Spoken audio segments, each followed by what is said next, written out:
Hey, welcome everybody. I started the recording, so we're ready to go, and we're gonna cover topics 8 and 9. And again, I sent out a message on Blackboard. It's on announcements, and I sent you an email based on that announcement, letting you know about the test. Test number 2 is on Tuesday. It's going to be open at 4 p.m. and we'll go all the way to Wednesday and close at I think it's 3 o'clock now that I set it up for. And the thing is that the test will be roughly the same. 50 questions, mainly multiple choice questions, and some true and false. And again, I'm going to go through the sequence of how to study for that. These commentary presentations are key to be able to allow you to focus on where to study. There's no doubt about it. And I've given you all kinds of indications there, and I'm going to talk about that as well. So topic 8 is how to motivate and lead, and also it has a component of change management and related to transformations, and I'm going to talk about that, and then we're going to get into topic 9, which is strategic planning and some affiliated things to do there as well. So that's where we're going. Again, just before I get started, is there anybody that wants to unmute and ask me a question? Or you can use the chat. I don't check the chat regularly because I'm working off of 2 screens to start with. So, when we break or whatever, I'll have a look at it. And if I don't catch it during that, I'll send you an email or whatever. But again, if there's a pause anytime, please just unmute and ask your question or make a comment. And also, I depend a lot on emoticons. So I'll ask you to give me a thumbs up or whatever, just so that I get an understanding that, hey, I'm on track, and maybe I should repeat something. If you don't quite understand something, send me, a little frown face or whatever, or just chat me a message. Or like I said, if there's a break in the conversation, just unmute and make a comment or ask the question. Okay, so we'll get started. Can everybody hear me okay? Can you just give me a thumbs up that I'm sharing the screen for that presentation and you can hear me? Okay, great, thanks, appreciate that. Okay, and let's just get started. Okay, so there's 2, again, participation activities for topic 8. One is an individual exercise, and what I'll be asking you to do is to go into the learning activity in topic 8 and pull up the least preferred coworker scale PDF. It's a survey, and then get a score from it. Okay, and I'm going to elaborate on that in one of the next slides here. And the next one is a group participation, and I want you to take a look at the organization, and there's going to be some things that I'm covering in the course itself. On the latter slides, there's a couple of slides, and that's in, again, your topic slide deck, that 75 to 130 slides or whatever, that it's in there as well. And the thing is too, it's important to understand, because a lot of these participation activities, if you do them, then you'll be well acquainted with 1 or 2 or 3 or whatever test questions in the test. So that's important as well. And if you take a look at the surveys, we're getting near the end now of going through all these surveys. But all these surveys that they're asking you to do are related, to communication, but related also to change management and transformation. How communication is so important. So these are really important things to understand, and also really important things to keep. Like, keep your files on these, because now you've got a baseline, and just understand that this baseline is it's not, it's just a shot in time. You change, we all change, and some things may make you change that, you'll become more proficient or less proficient, in some of these areas. But at least, you've got a sense of where you were, and then maybe start a plan right now, because, as I said before, in real estate, the 3 most important things are location, location, location. In business, and especially transformation, it's communication, communication, communication. And I just read an article just a week or so ago, and it said that 8 6 out of 8 businesses in North America are inside of a transformation. And we're in the age of artificial intelligence and robotics, and I can guarantee that the cycles are going to get shorter, and there's going to be more and more change and accelerated change, and the only constant is change. So that the more that you can learn about change management, which is a tool to enable transformation, the better off that you're going to be, and the more that you can understand about transformations, and mainly the people side of transformations, the more effective that you're going to be as a business practitioner, and that'll put you up into that top 20% of elite performers in business in whatever organization that you choose to create or work in. So that's where this is going. So these work activities are really important to you, and I hope that you see them in the same light as I do. Like companies spend thousands of dollars, giving their employees additional training and development, and here you have 30 plus surveys that is at your disposal to really get a sense of who you are and where you're at, and allow you to plan for the future even before you get into that dream job that you're looking at. Okay, so the first one, and this is an individual exercise. So again, I'm going to point you to, in topic 8, there's a survey, and it's again, this is what it looks like here. It's a learning activity, and it's a least preferred coworker questionnaire.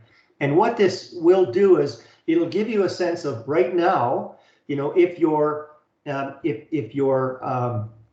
more task oriented, or if you're more relationship oriented. And again, that could change. And I think I mentioned, there's a person by the name of Massey who talks about, a serious significant emotional event changes people. And his mantra was, you are what you are because of what you were when.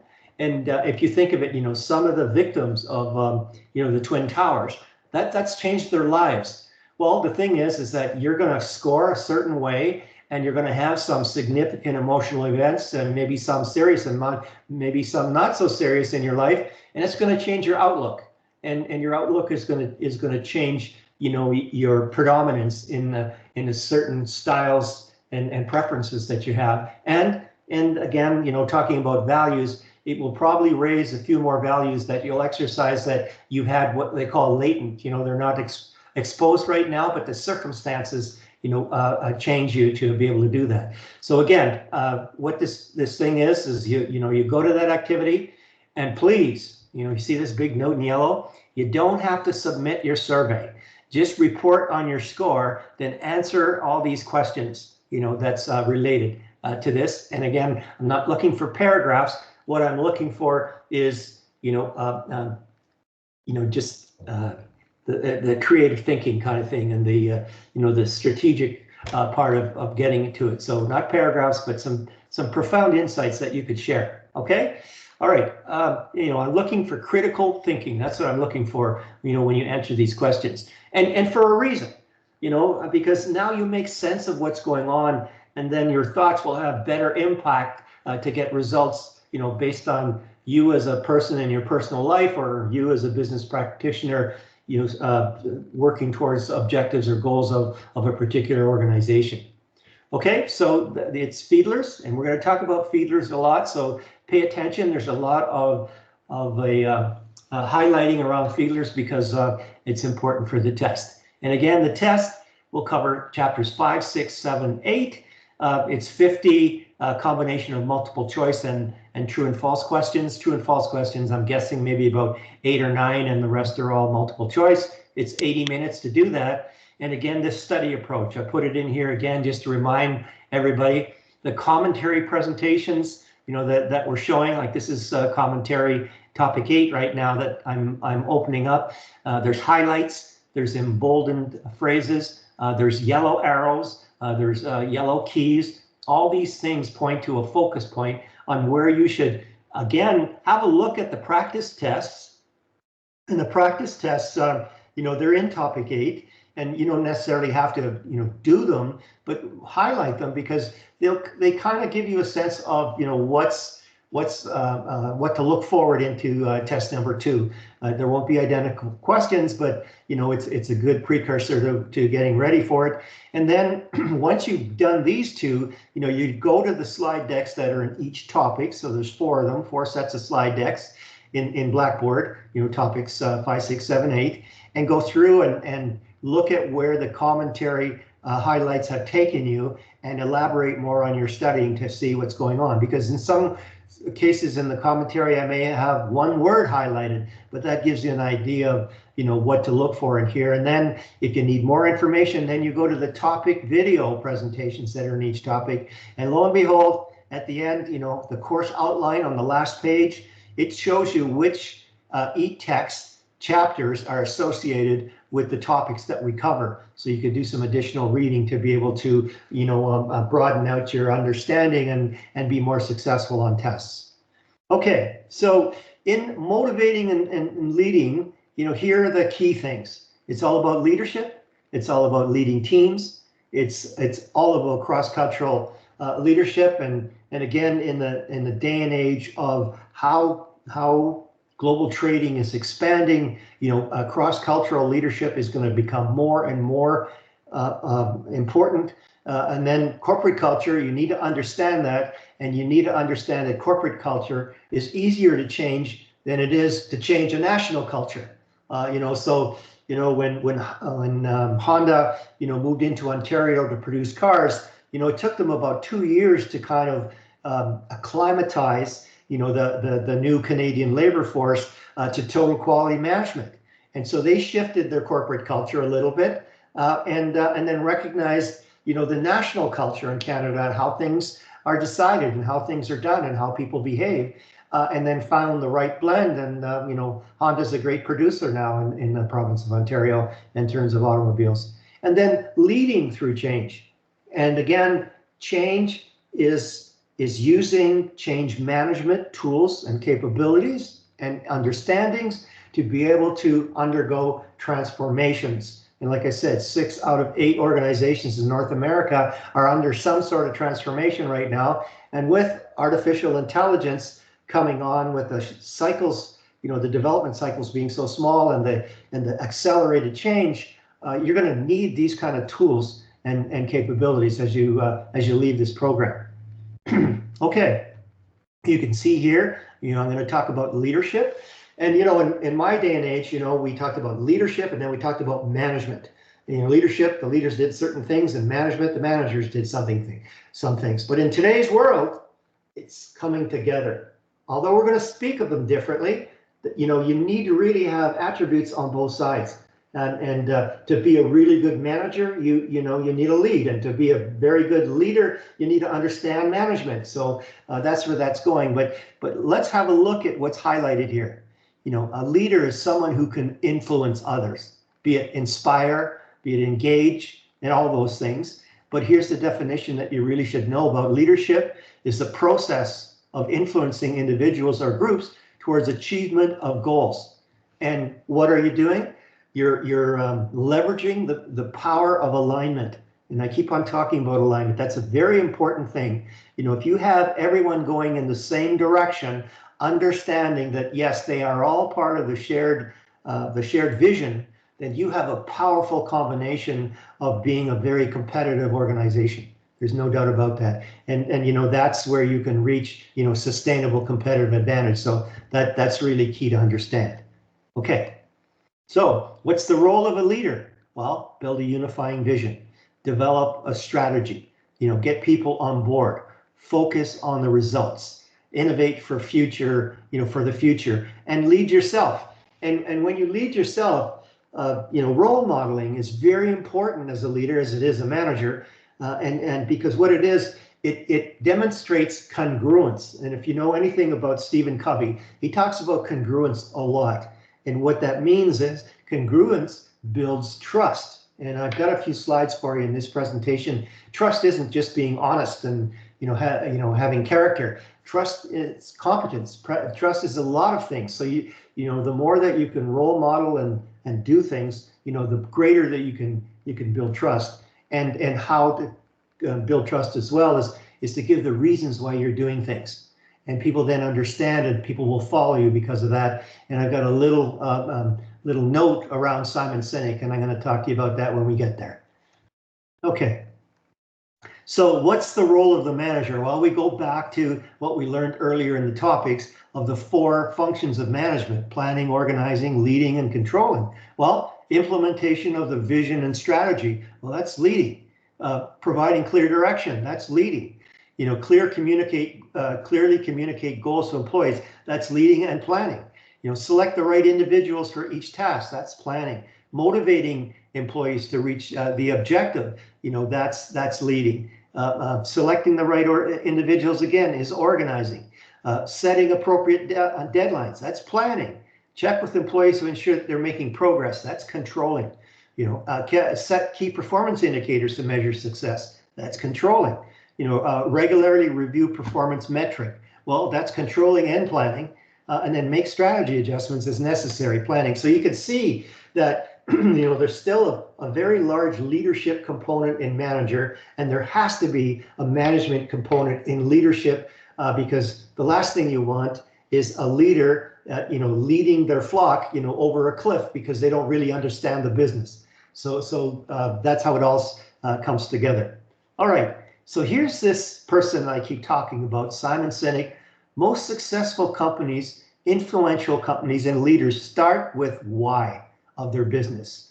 And it makes a lot of good sense to understand the power of why. And you know, and in 12 minutes, you know, you'll be inspired of why that is so important, and why it you know, it will build trust, and it directs the, you know, it really directs the employee as to what they should be doing. All right. And the thing is too, is why gets down to core values. And I'm going to talk to core values again and again and again. And the why is reflected in the beliefs, the core values, and the culture. And the culture really now is really the identity leverage, you know, to shape behaviors. So why is a big part in today's world. You know, it's not theory X anymore. You know, it's mainly theories Y with purpose. All right, and that's what makes you a very a formidable leader. You know, if you could work with purpose. Now, again, you can see lots of highlighting here, so that's pretty important. And you can, it breaks down. So, you know, what are you doing? So in terms of managers, they're planning and budgeting. But in terms of that, you know, executing, or in terms of those initiatives, well, then, you know, leaders are creating a vision, setting the direction. So you can see that, yeah, well, as a manager, you need to set some direction as well. You know, so there's a lot of integration here, but if you have to separate them, you know, that's what it looks like. So managers are more on the implementation focused side of what and how, and leaders are more on the direction and guidance focus on why and how, right? And today's world, you should have both manager and leadership traits. And we're going to talk a lot about traits.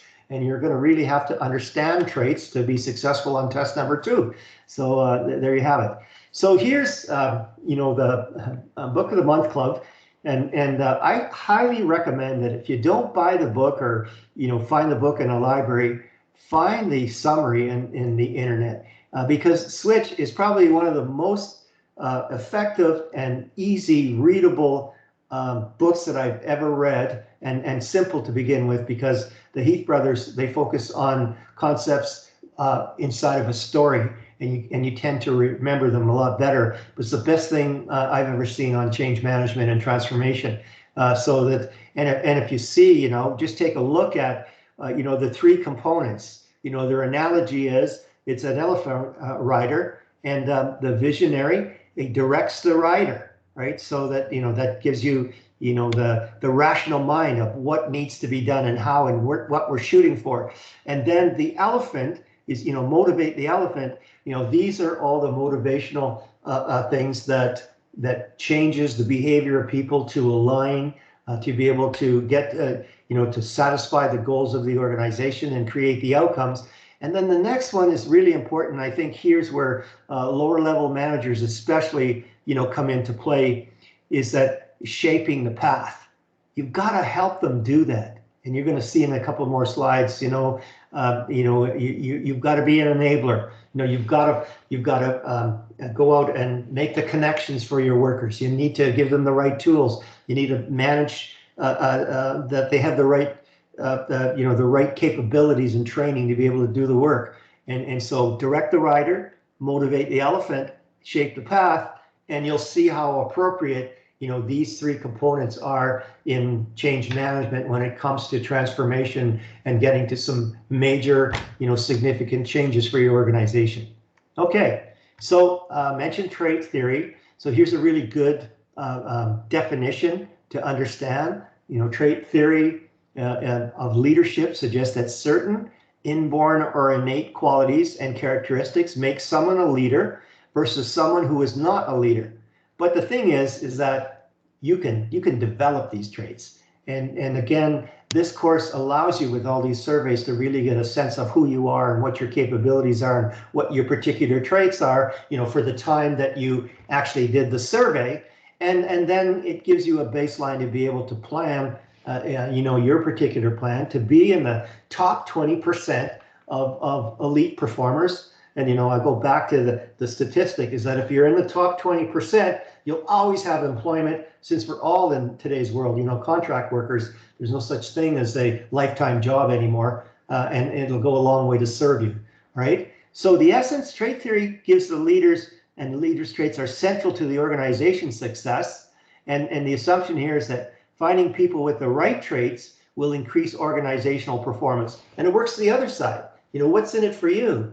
Well, if you understand your traits and from your traits understand your core values, you will select the organization that is best for you, as well as the organization selecting you, into their organization. It really is about fit, right? And you'll serve yourself a lot better because if you're just going there because it's a higher salary, or maybe you have a lot of recognition. But if it's not true to your core values, it's not true to your traits, it'll cause stress. It'll cause stress in your relationships. It'll cause stress in your life in general. So, it's all about being happy as well. So you got to remember that. So trait theory focuses exclusively on the leader and neglects the follower, right? So that's trait theory. And then we're going to talk about contingency theory. Contingency theory focuses all on the follower. Trait theory focuses, all on the leader. And so you're going to get both sides, in this, in this topic. All right. So one application, trait approach, is by participating in various tests. Candidates can benchmark, and you know what that is? That's comparing to some standards or to some best-in-class leaders, and assess how strong or weak they are in terms of leadership skills. And again, some organizations, I particularly am fond of Myers-Briggs, and excuse me, and at TELUS, we had specialists in Myers-Briggs and HR, so we had a lot of good resources. And I used to do Myers-Briggs profiles for every new group that I got to lead, and we really got an understanding of who thought the way they did, and what it helped us understand roles and responsibilities and accountabilities a lot better. And we designed roles and responsibilities accordingly, to Myers-Briggs profiles as well. Okay, so trait theory, get a better understanding of your traits, analyze your own traits using the trait theory leadership, and you can gain a better insight into what your strengths and weaknesses are. I'd strongly recommend to just watch this video. Excuse me. She's really good at kind of bringing this out and creating an awareness. And again, discover if you are right for a certain position. So it's all about fit again, right? And fit will go a long way in allowing you to be more successful. Okay, so the theories of leadership, trait theories, isolate characteristics that differentiate leaders from non-leaders. And that's trait theory itself. Everybody's entitled to their own thinking around traits. I'm sorry, around theories and whatever. But do all effective leaders have the same characteristics? No. And are people born leaders? Some are, but some aren't. And they may not even have some of the traits that are considered great, like height, like just a, a biological thing. Height is a good trait for leadership. It's recognized, people look up to tall people. Yeah, but, Napoleon was a short little guy, and he was pretty powerful, and people, respected him. So, you take that with a grain of salt. Okay, but I do want you to take a look at these. You can see that this is highlighted, leadership traits, and read this slide. Leaders have good, strong drive. They have this desire to lead. They do have honesty and integrity. They're very self-confident, and they've got cognitive intelligence. Here's one key one. They have emotional intelligence. And I've got a slide on that, to give you another message on that when we get there. And job relevant knowledge and extroversion.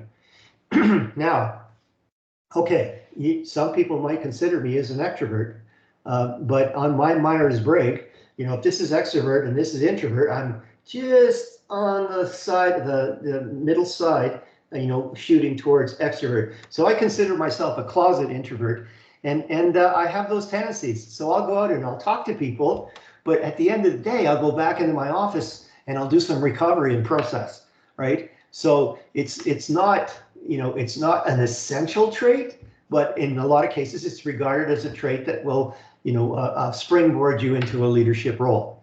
Okay, so that's where that is. Now, emotional intelligence, though, let me talk about this one.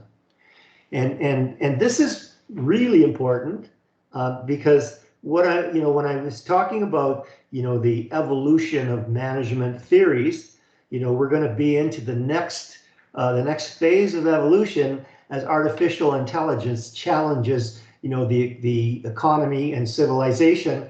And one of the biggest attributes is to have empathy, right? And that's going to be a component. And there's a theorist right now that that are going that way, saying, get ready for that. And so it's not only a best predictor of a leader, but it's going to be even more of an important trait because we really need to think about the impacts of our decisions with artificial intelligence from a triple bottom line point of view as being a good ancestor and making sure that we're doing things right in the environment and for society, again, because cycles are going to be quicker, faster, and more prominent with artificial intelligence. Developments are going to come out quickly, and we really need to step back and think about, how is this going to impact people and how is this going to impact the planet? Okay, so that I want you to kind of emphasize. But again, we get back to Lewin, and Lewin's a real particular person of interest to study, for the test. And Lewin had this 4 different styles of leadership, and brought them together to show how this how you need to be able to adjust and whatever. So autocratic, single decision maker, always worried about efficiency and productivity, and sometimes can be a micromanager, which will alienate talented employees that have the skills and capabilities and just want to know, tell me what you want to do and I'll do it, but leave me alone. And then democratic, where it's a team approach and you're focusing on creativity and employee engagement, but while you're doing that, it allows other people to kind of loaf and unable to adapt because there's a little bit of a liberal aspect of being democratic. And then laissez-faire, well, that's the point where you may have a team of specialists that you don't really know anything about their disciplines, and you rely on their capabilities. And what you're doing in a laissez-faire is you're letting them use their creativity because they're self-motivated. You tell them what to do in terms of delegating, but in some cases, you may have some in that team or whatever that don't really agree with the direction that the team is taking, and they become disengaged, and then you lose productivity. So there's those puts and takes, those pros and cons about each one of those 4 areas. But again, leading HR consultant practices say you should have a few of these styles in your back pocket, even though you have a particular, predominant one. I could say myself, I'm more of a democratic type of leadership style. But then when things get tense, I'll slip a little bit to autocratic and, to get things done. Okay, I just wanted to talk about social loafing because it's an issue, even in our studies, and I think that you should, have a look at that. We have groups, and we have some people that, that kind of, maybe they have different schedules or whatever, and they step back and they let, the group study team do all the work and really don't honor the commitments that they initially agreed to. And so that, it happens. People put less effort when they're judged as part of a group, and they don't see that there's that much accountability. And that's why, the learning charter that I asked you to complete as groups is just so important. And that learning charter, I hope that you will keep a copy of that and take it wherever you go, because that has all the components of a project charter. And I'm sure you're going to be working on a whole different number of projects, from now until you retire. So it will come in handy. Okay, so again, let's go back to Kurt Lewin, very important theorist in our circle, pioneer in social, organizational, and applied psychology, and he's bringing these leadership styles together. And you should understand what authoritarian leadership is, participative leadership is, and delegative, in terms of, how an approach leads into a particular style of leadership, right? So get to know these pieces, understand that, and then now I'm just going to switch gears a little bit because trust is a currency in leadership. People need to trust you. And again, I talked about Simon Sinek, where you make them understand why you're doing certain things, because now you're appealing, to the rational and emotional side of going on, and so that that's a important element. But trust is not just being honest, or have integrity, or just having character. It's also about competency. If you're a leader and you don't understand the business, and they won't trust you to do the right thing, because they feel that you just don't have that particular knowledge and capability to really shape that business.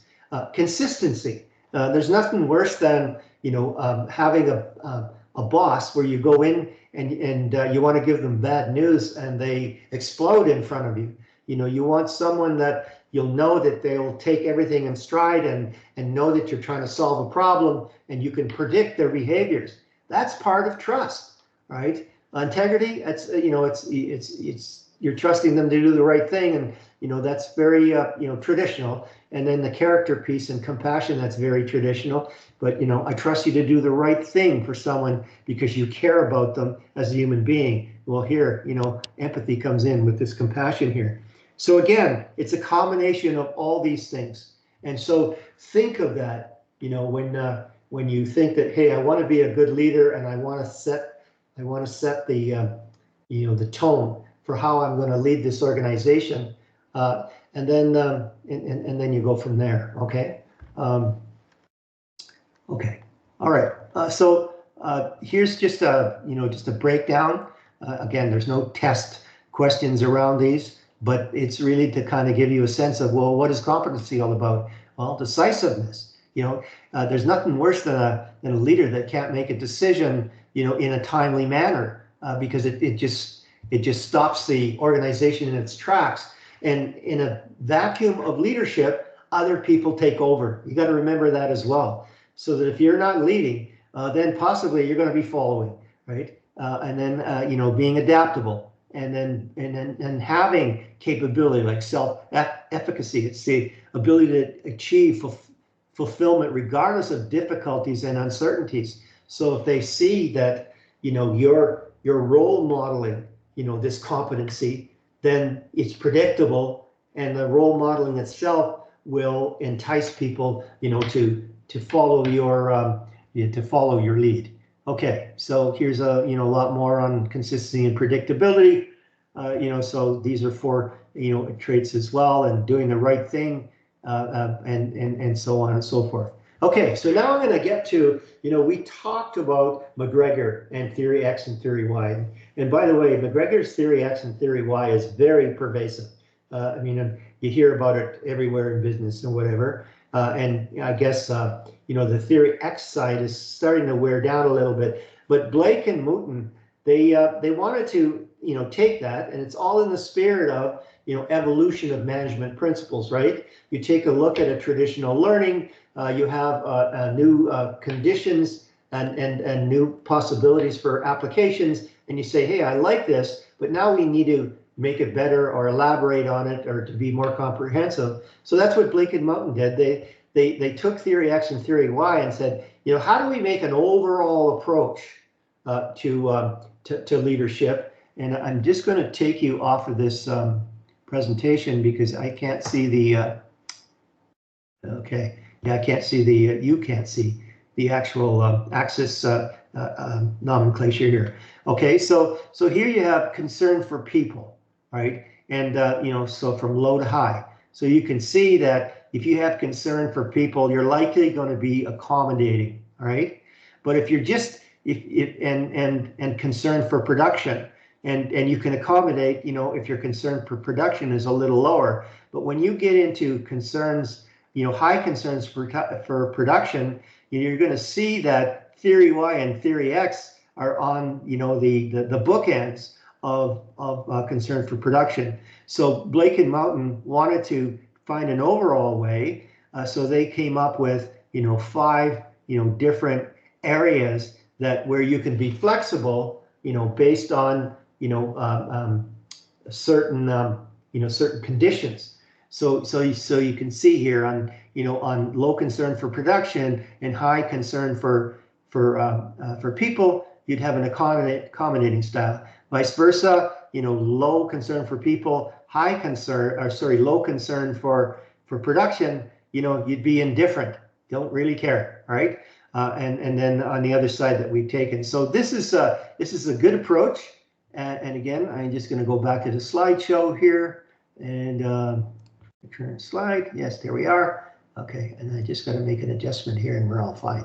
Okay, so so what we have then is, we have this overall model identified 5 different leadership style, and so that you've got more flexibility, because we were getting in on the evolution portion where we really had to start thinking a lot more about people and systems and all those pieces. Our world was getting more complex, and Blake and Mouton took it to the next level. So read these, understand what indifferent means, what accommodating means, what dictatorial means, what status quo is, and that'll give you a good sense of any questions that come along in the test.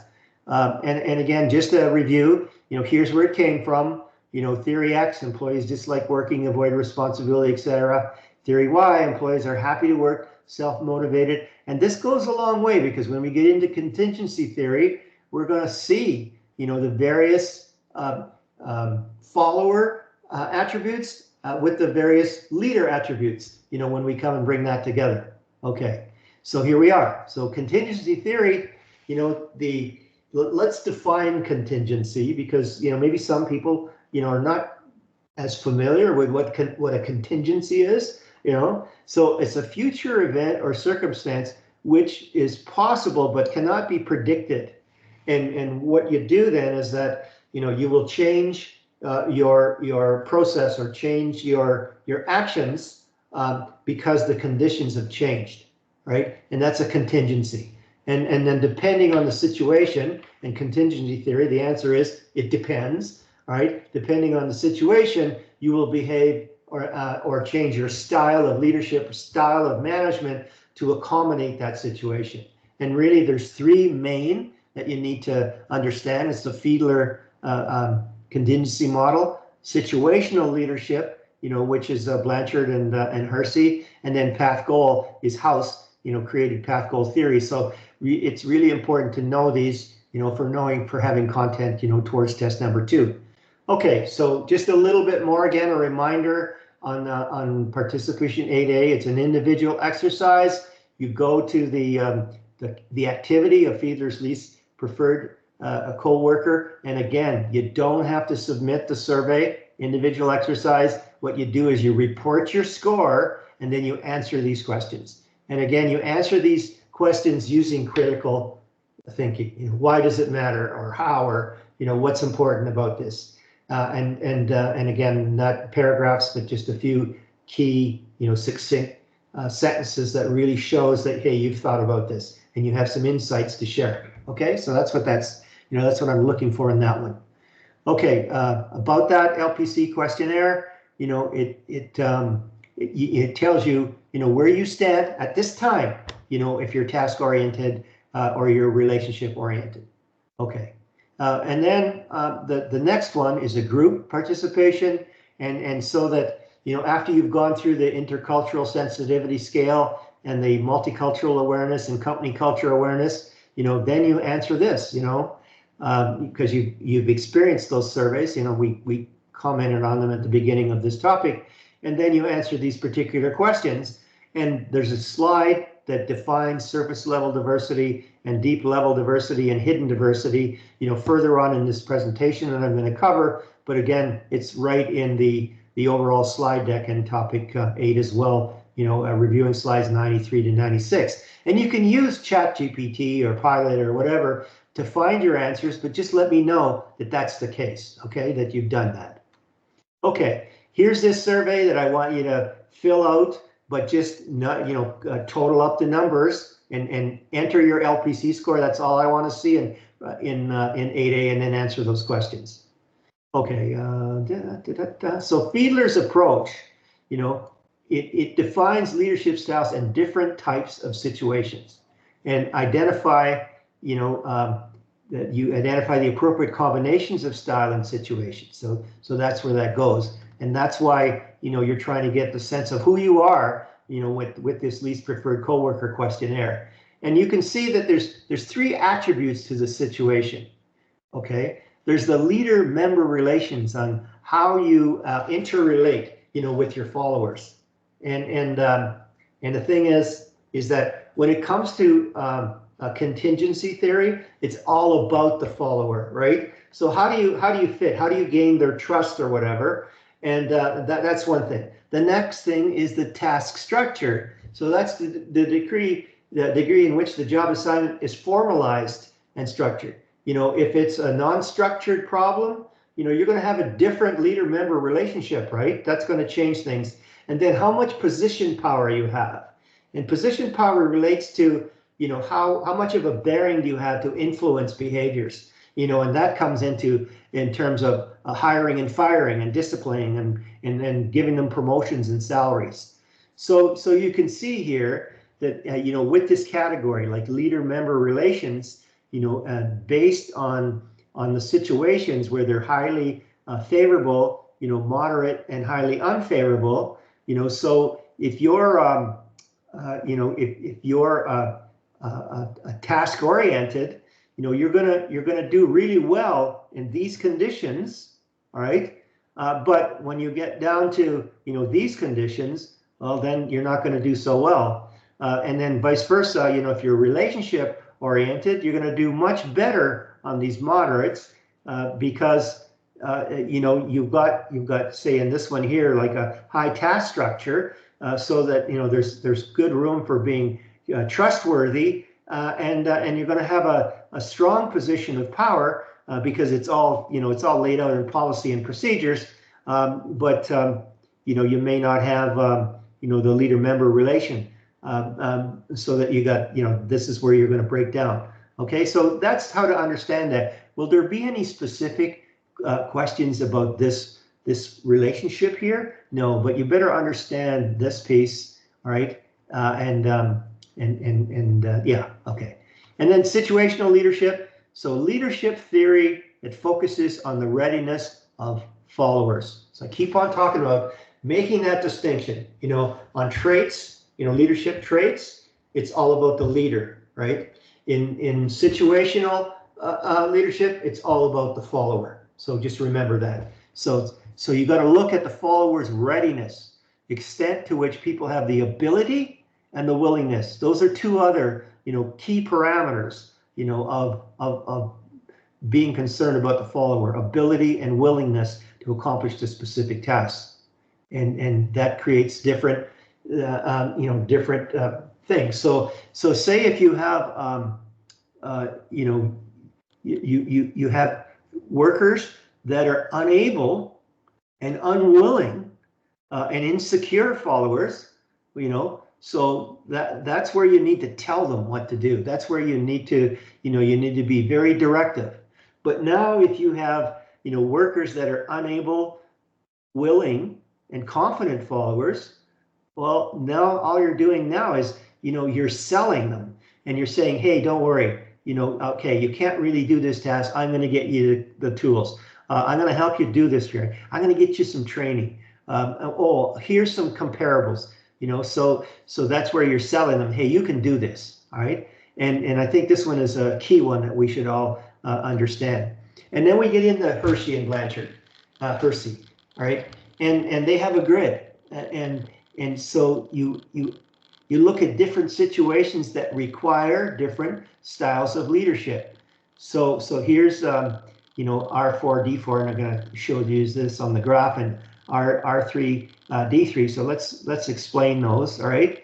So performance readiness. So R4 is they're ready for this, and they're willing, and then the actual D's is, are they, do they need training? Do they need training and development to be able to do those tasks? So D1 is they're really low on the, on that skill side. And so if they're really low on that skill side, but yet now, they're into this, this S2. So you'd be selling them, and you'd be in that selling, you'd be coaching them, right? To be able to do that. And that's how to interpret that. So if you look at, R1 and versus, so they're low in the performance readiness, but willing to take on that responsibility, well then, you do that selling piece. So that's where that is. And then now we get to House's path goal theory.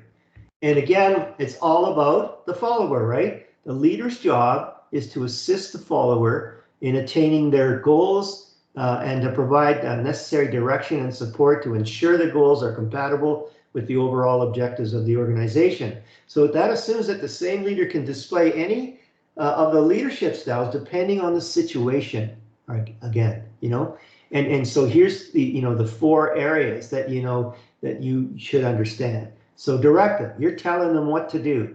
Supportive, well then you're showing concern for them. Participative, well you're consulting with them and engaging them to be able to do the work. And then achievement oriented, you're setting challenging goals to expect those followers to perform at their highest level. And I'd go back into the overall slide deck in topic 8 to really see the context, where these land. But what I'm going to talk about right now is I'm getting specific about situational variables, for the next slide. So again, you take a look at, all about the follower, personal characteristics, and the motivation, the readiness, the role identity. Do they identify with what they're doing at this point in time? Do they feel like they're part of the organization? And then the environmental variables. So looking at the different factors, available resources, the organization itself, does it have the capabilities? Collaboration, in their problem analysis and solution development. So those are the key pieces. And let me just show you where that fits in. It fits into House's path goal theory. So you can see that, here's where the subordinates' personality come in, from the personal characteristics, and here's where the characteristics of the environment come in. So if the task has a high structure, so you're working at, McDonald's fast food, everything's on timers. There's a procedure for everything, so that, you don't even have to tell them what to do. you just help them do that. You're supportive. High formalization, directive leaders, can get in the way. They can annoy people because now they're managing as a directive leader. So those are the kind of things that you have to be aware of. We've taken this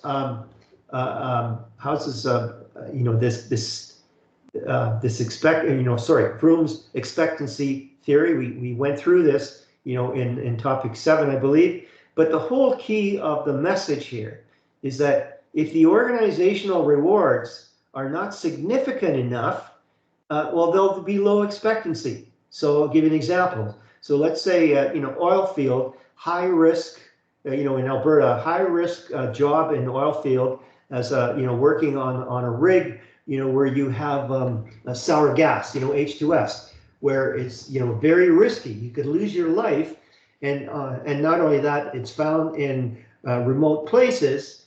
So if the pay wasn't really well, I mean, how many people want to leave their family for 4 weeks at a time and work in a risk environment for low pay, right? So the organizational rewards, have to be significant, to get the performance out of these people, to get them to do that.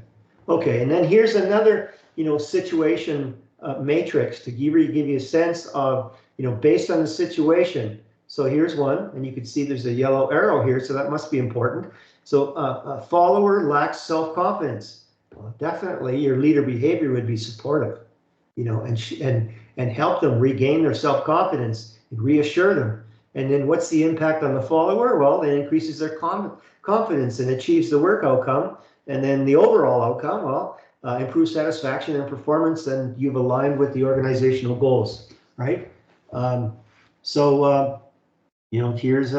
Here's one on incorrect reward. Well, participative leadership. Well, you start surveying. Well, what would motivate you? I mean, what's missing? Why are we not? What are the conditions to be able to change your behaviors to set performance? So then,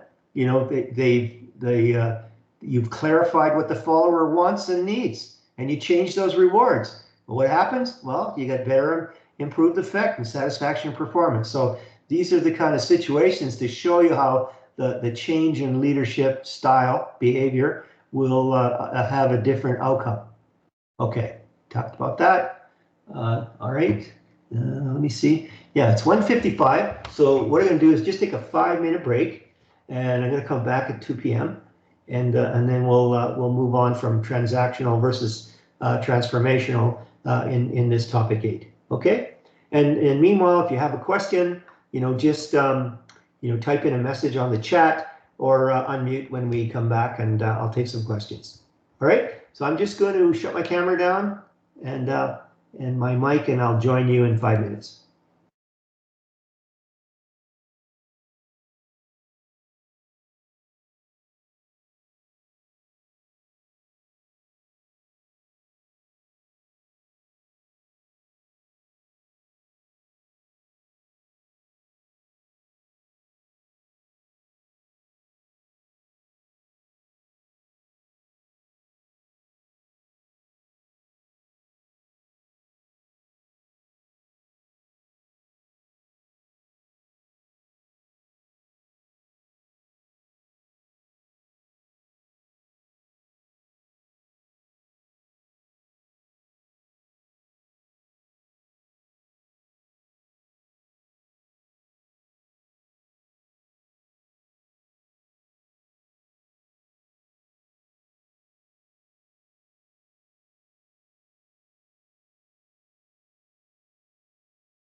Okay, I'm back. Any questions at all? Anybody want to unmute, ask me a question?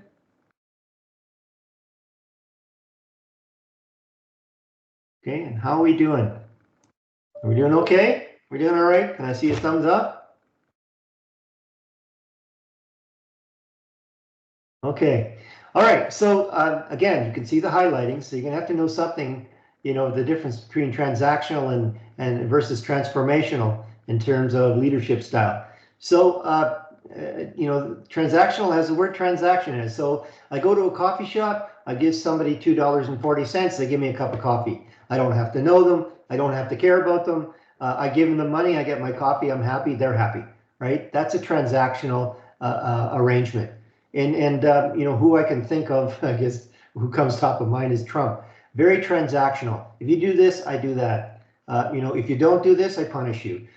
So the leaders, they motivate their followers in terms of what can they do to be able to change the behaviors of their followers to set the, to achieve the goals. So that's what a transactional is about. And they don't give of themselves as much, right? It's all about, if you do this, I do that. If you don't do this, I do that. Those kind of things. Whereas the transformational, leaders, they're invested in the cause. They're invested in what I call the big prize, and they'll forego their self-interests, to engage and inspire people, to be able to have, wanting to see themselves in that shared vision and see themselves as part of that entity, that identity of if you take a look at like Google, like people are proud to be Google employees. It's a badge of honor to work at Google. Well, that's what transformational leaders do, right? They have a profound and extraordinary effect on their followers. And Jeff Bezos, I would say, was like that. I think he's changed into, he's got too many things in mind right now. But when he first started that organization, just think, it was just a book distribution company online, and look where it is today. A world leader in online shopping. So that's where that goes. So and then if we take a look at charismatic versus visionary, right? So again, Bezos was very charismatic, a very enthusiastic, self-confident, still is today, and that's why they can get into so many businesses, going forward. Another person who is charismatic is Richard Branson, and if you go to the internet, you'll find out, the Branson effect, and what the Branson effect is basically it's a trusted authority. What did Brandon know about the aviation business? Not very much, but he had the capabilities of showing that he was a trusted authority. He had the right people with the right messages around him. What did he know about the mobility phone service? Not very much, but he's seen as a trusted authority. So that he is very charismatic. Whereas if you take a look at somebody like Elon Musk, I mean, let's face it, right? My opinion, he's a jerk, all right? But he can articulate what something can look like, right? And look at the, how make it attractive and credible and really just, show that future, and that guides people, so there's different styles, for different people in different businesses and different industries and whatever works. Now we're going to switch to leading teams. As you can see, there's some highlighting going on here. But what do team leaders do? Team leaders are not the traditional manager. They're more of a facilitator in today's world. And what they're doing is, they're shaping the path. They're shaping the path, and we're gonna, I think I talked about this, but in Switch, in that book by the Heath brothers, making sure the obstructions are out of the way, making sure that people have the tools to be able to meet their challenges, negotiating, their access to different things or different organizations or different resources, right? So that's what that's all about. So you should know, the leadership role of a team leader. mainly a liaison with external constituencies, meaning, they're tied into, let's just say, you're at a farmer's market, and again, you're making cupcakes, all right? And the team, though, knows the people who set up the farmer's market, and they will find the best area location in that farmer's market because they know the people, and they can find their way to, to get some concessions, right? So that's the liaison part, and oh, by the way, their brother-in-law is in the is in the bakery business, supplies, and they can get, a better deal, for their cupcake production. That's what a team leader can do, right? So they're good at liaison with external, partners, or whatever. It's mentioned constituencies, but that's partners, or alliance people, or whatever.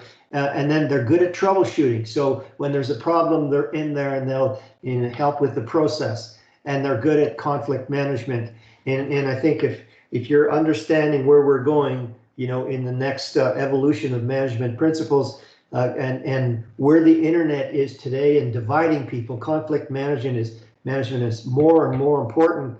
And I'd recommend that you get some soft skills around you, and find out a lot more about how to learn about conflict management, because that's where you can really, get people to align, get beyond their egos, and get back to the basics of why the team is there, and follow for the big prize. And that'll go a long way in leading those teams. And then coaching, coaching is to bring people along, and with that compassionate, caring, and empathy piece in getting people to be the best that they can be. That's what a team is only as strong as its weakest link, and coaching can really go a long way in working with that link.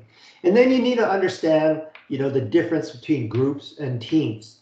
Work teams, it's all about the collective performance. They're exploiting their synergies, and there's a complementary skills, so that they have this diversity to be able to meet these challenges. Versus a work group, and for a work group, let's talk about a call center, right? So what you have is they can share information on customers, so they can supply better information.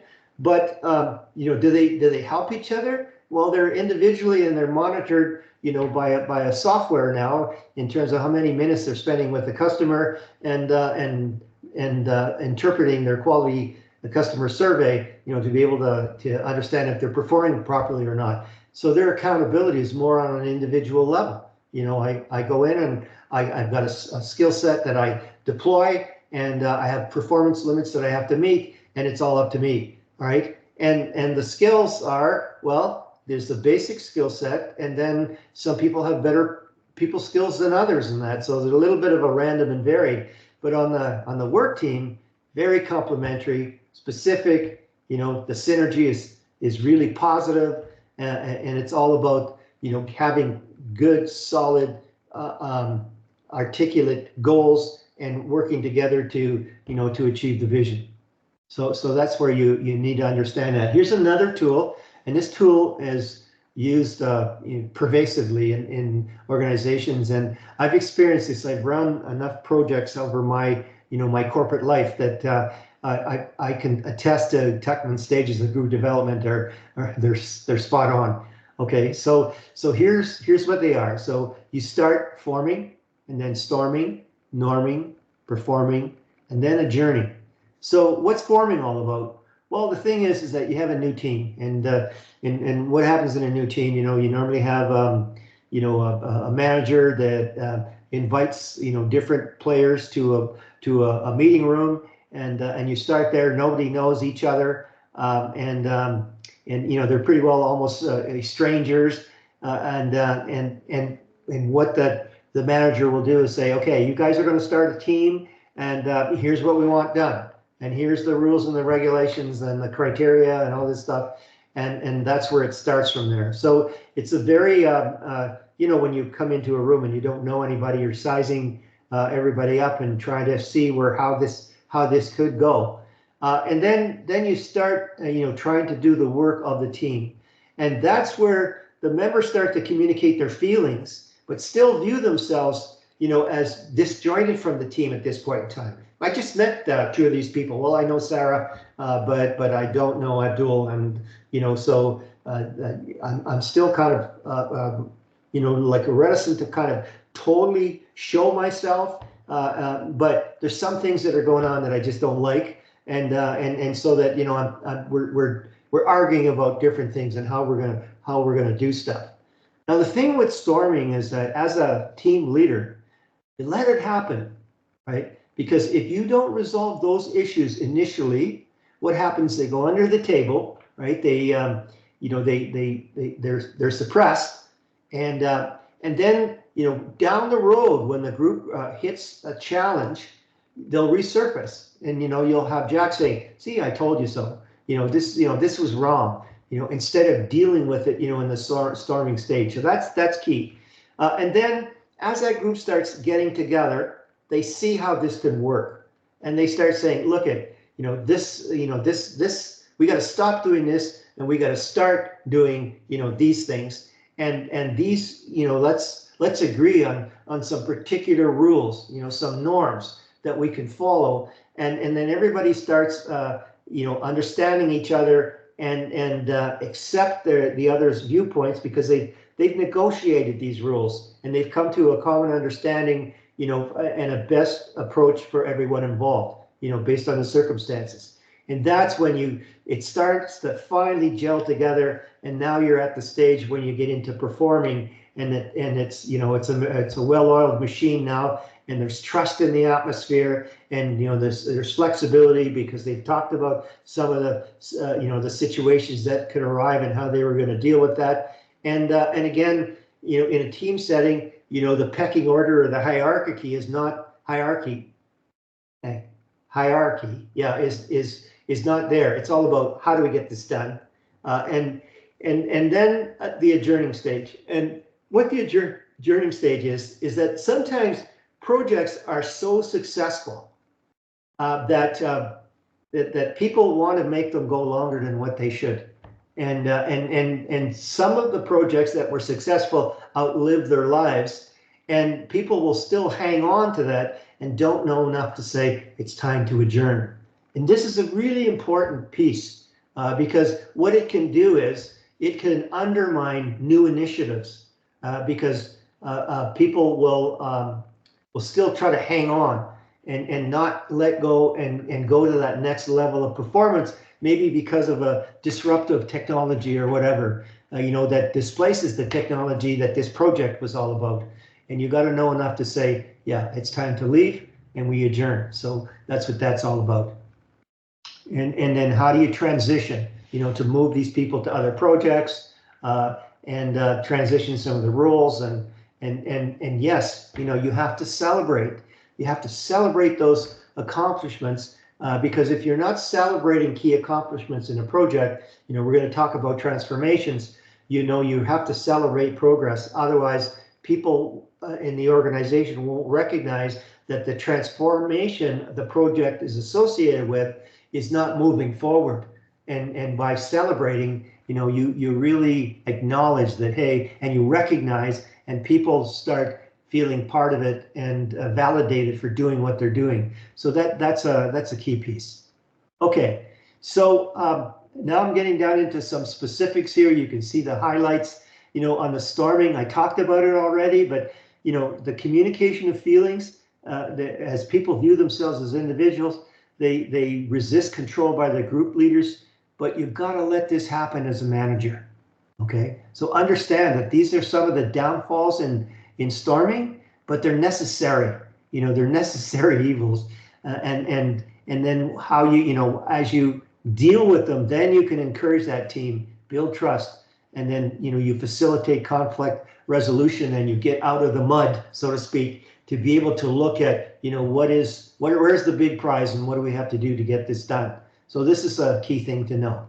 Okay.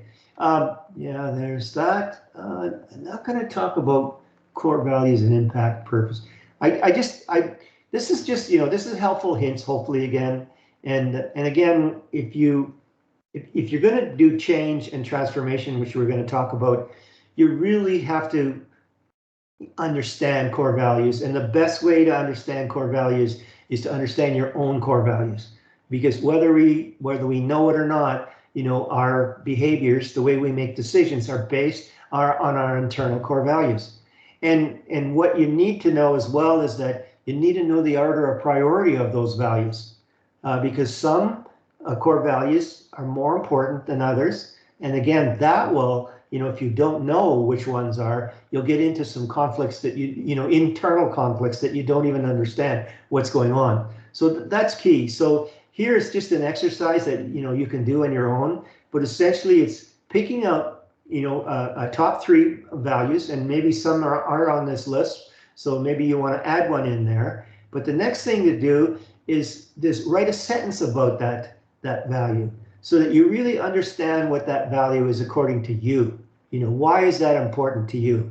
And that puts definition on that value rather than it being something fleeting. You go into the some organizations in their front lobby, and there'll be a plaque on the wall, and our values are respect and integrity. But what does that mean?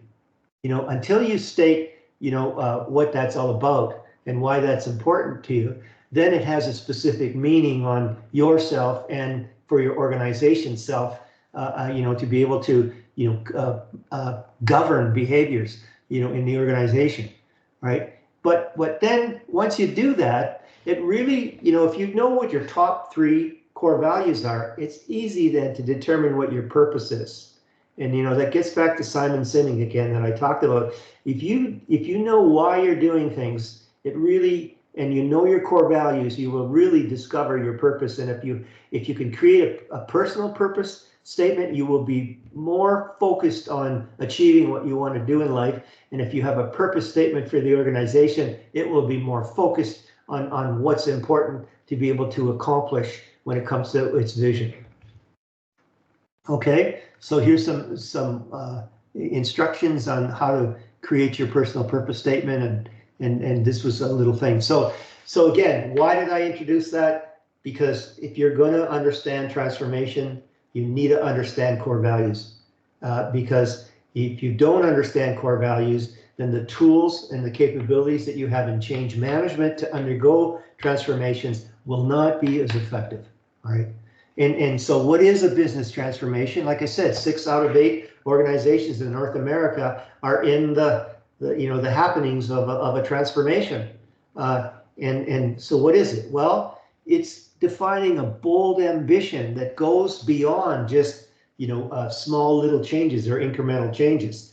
It's about making a breakthrough.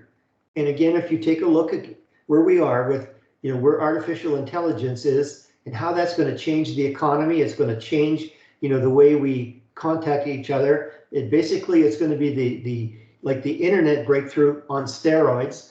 You're really going to have to ask some really fundamental questions and dig deep inside on how is your organization going to meet the needs in this new business stage of the evolution, right? So it involves strategic decisions. It affects how you'll grow, how your organization operates, what kinds of performance improvements you can expect. So I'd recommend you take a quick read. Here's the link, to this Deloitte paper. It really kind of gives you an idea, but let's try to understand what's the difference and then between change and transformation.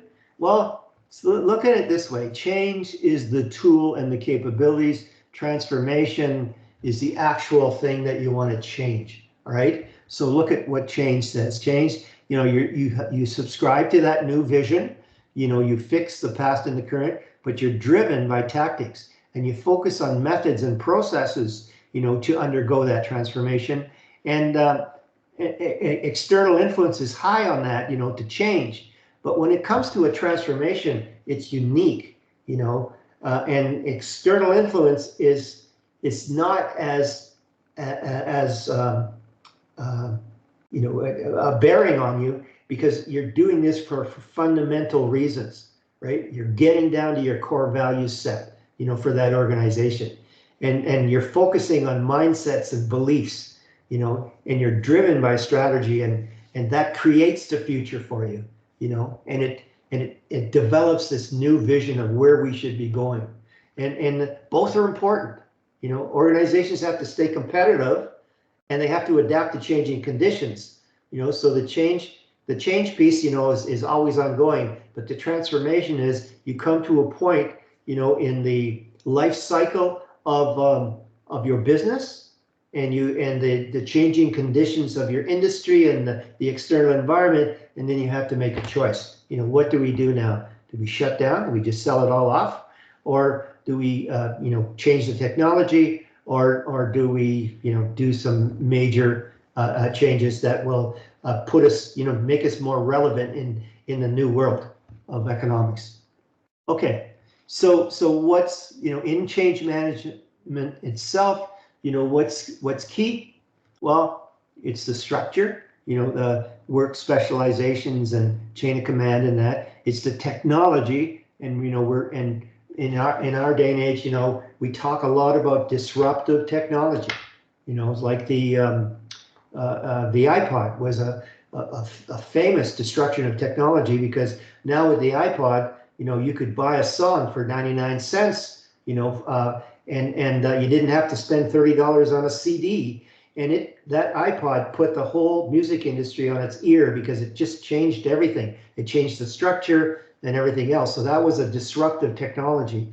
And then the people, and the people is the key part to change management. Don't ever forget that. And it's all about attitudes, expectations, and the perceptions and behaviors, and which means communication becomes so important, to be able to do that. And then understand that, being a change agent, being someone who acts as a catalyst and assumes responsibility for managing that process, it's not that simple. I've been a change agent in a few organizations and a few applications, and just think of it. You're never going to make 100% of the organization happy, because there's some people gaining stuff and there's some people losing stuff, and the people that are losing stuff get to not like you. And chances are, at the end of the project, when you've gone, or the project, and you've gone to the last Tuckman stage in terms of adjourning, then in some cases change agents are out of a job because they ticked off too many people. All right, so just remember that.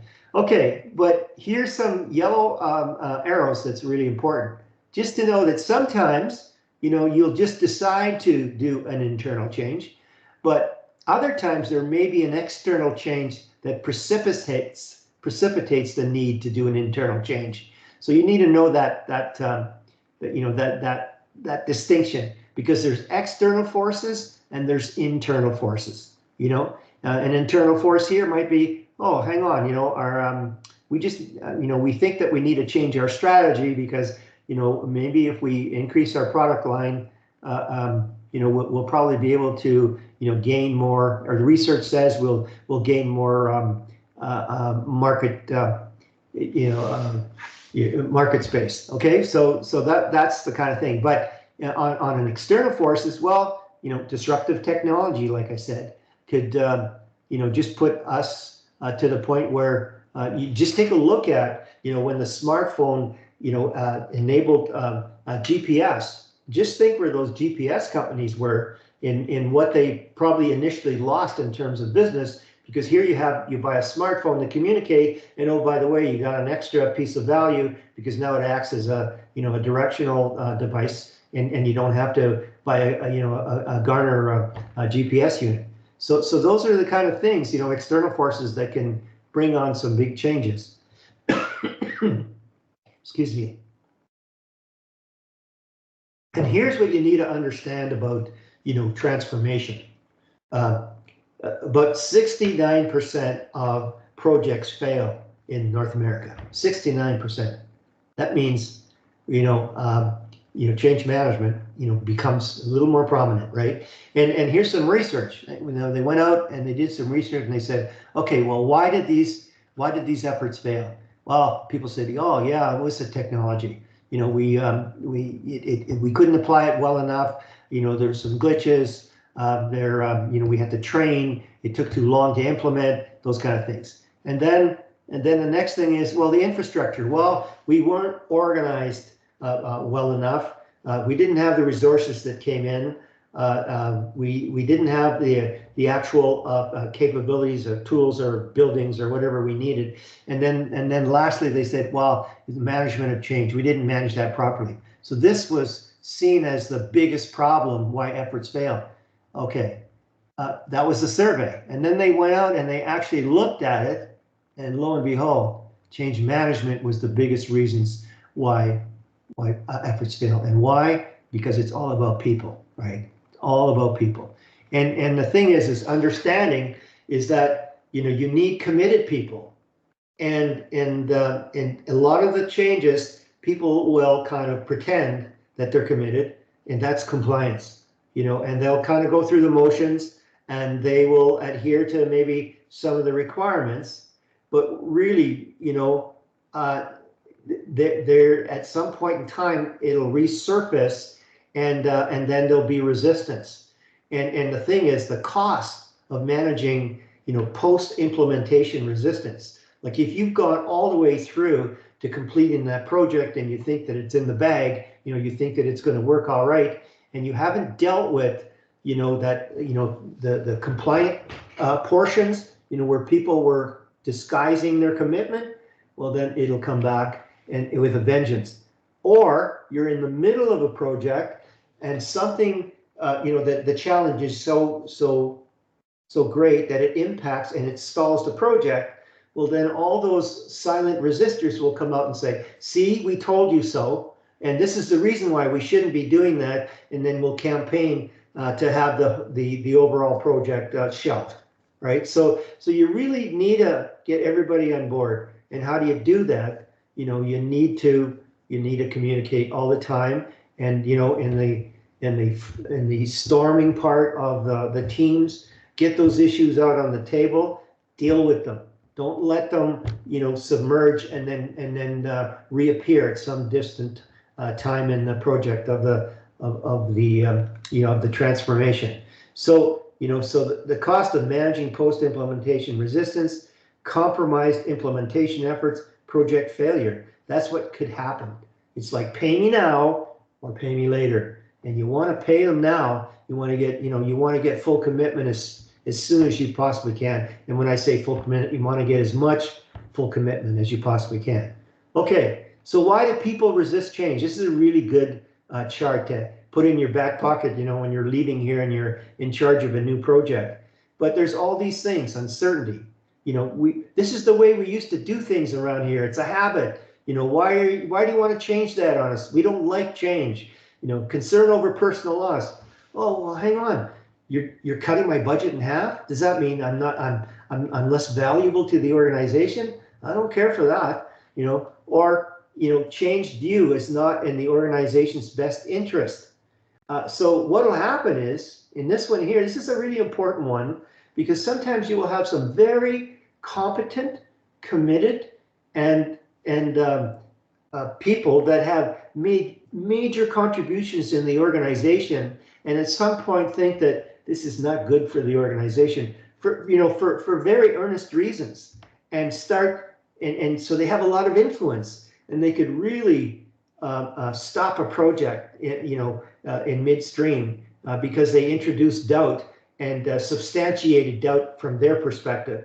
And so that you need to get all these people on board. You need to gain champions all the way through. So, you know, take a look at, you know, when you have resistance due to misinformation, well, you need to use education and communication. And why? Well, you clear up understanding. So I'll give you just a little story about, you know, when I was in charge of the program of business improving the service delivery process at TELUS, you know, we had a lot of rumors floating around and saying, oh, you know, this isn't working and look at what they're doing here. This is wrong and whatever. So we started a newsletter and we called it The Grapevine. And we would take those rumors and we would debunk those rumors in the newsletter. and it went a long way to instill the confidence in, the things that we were doing, were working quite well. And again, just remember is that celebrate, every win that you possibly can, going through, and that raises the, the confidence. So, this is, again, this is not a test question here or anything, but I did, my master's was based on demonstrating that strategic planning could be a device for organizational transformation. All right, and so I learned about this Jane Dutton, who did a lot of research in change management, and it's pretty simple. There's two main components of transformation. One, in terms of it going ahead and getting the level of change that you want.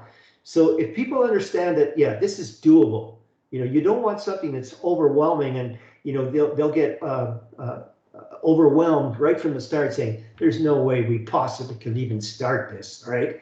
So you need to work on that doability, and a lot of the doability relates to chunking it down to small pieces that are achievable and to demonstrate that they can be. That's the first one.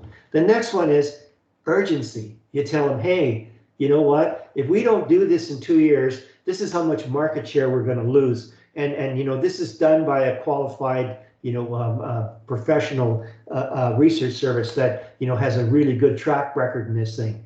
So we need to get this thing going, because in 2 years, if we're not there, we're likely going to be bankrupt, right? So that's urgency. So that Jane was saying that if you could increase the doability and increase the urgency, what you'll do is you'll increase the capability and level of change. So that's one little thing you can put in your pocket.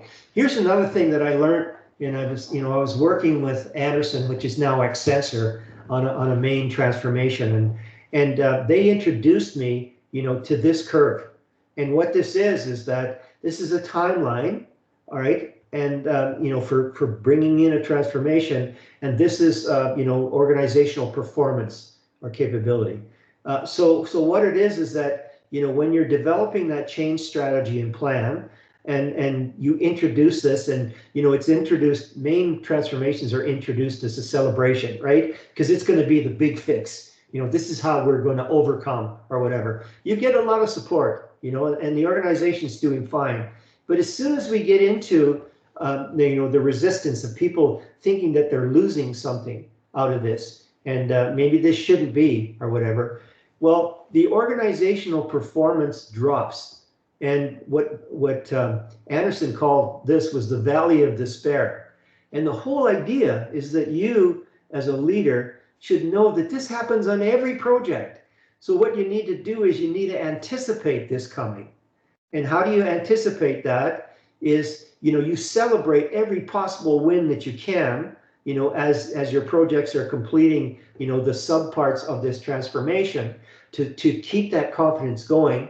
And then you manage, some routines in your organization that are working really well, the bright spots, right? That we're going to talk about in Switch, and that keeps the level of confidence done, because you're going to go to this big dip, and it's going to come, and then you turn the corner, and what happens then is that people start understanding that, yeah, this is working, and then they start seeing, better results, and then they start formalizing or institutionalizing that change. It becomes the way that you do business now, and then as that gets institutionalized, then people internalize it, and then all of a sudden now it's part of the way you do business.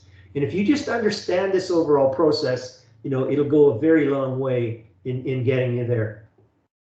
Okay, so you can see this curve now just shown just a little differently, but you can see here is that as this is coming down, people are into shock and denial, and then by the time you get down in this area, you're into fear and anger, and then all of a sudden, if you get around that,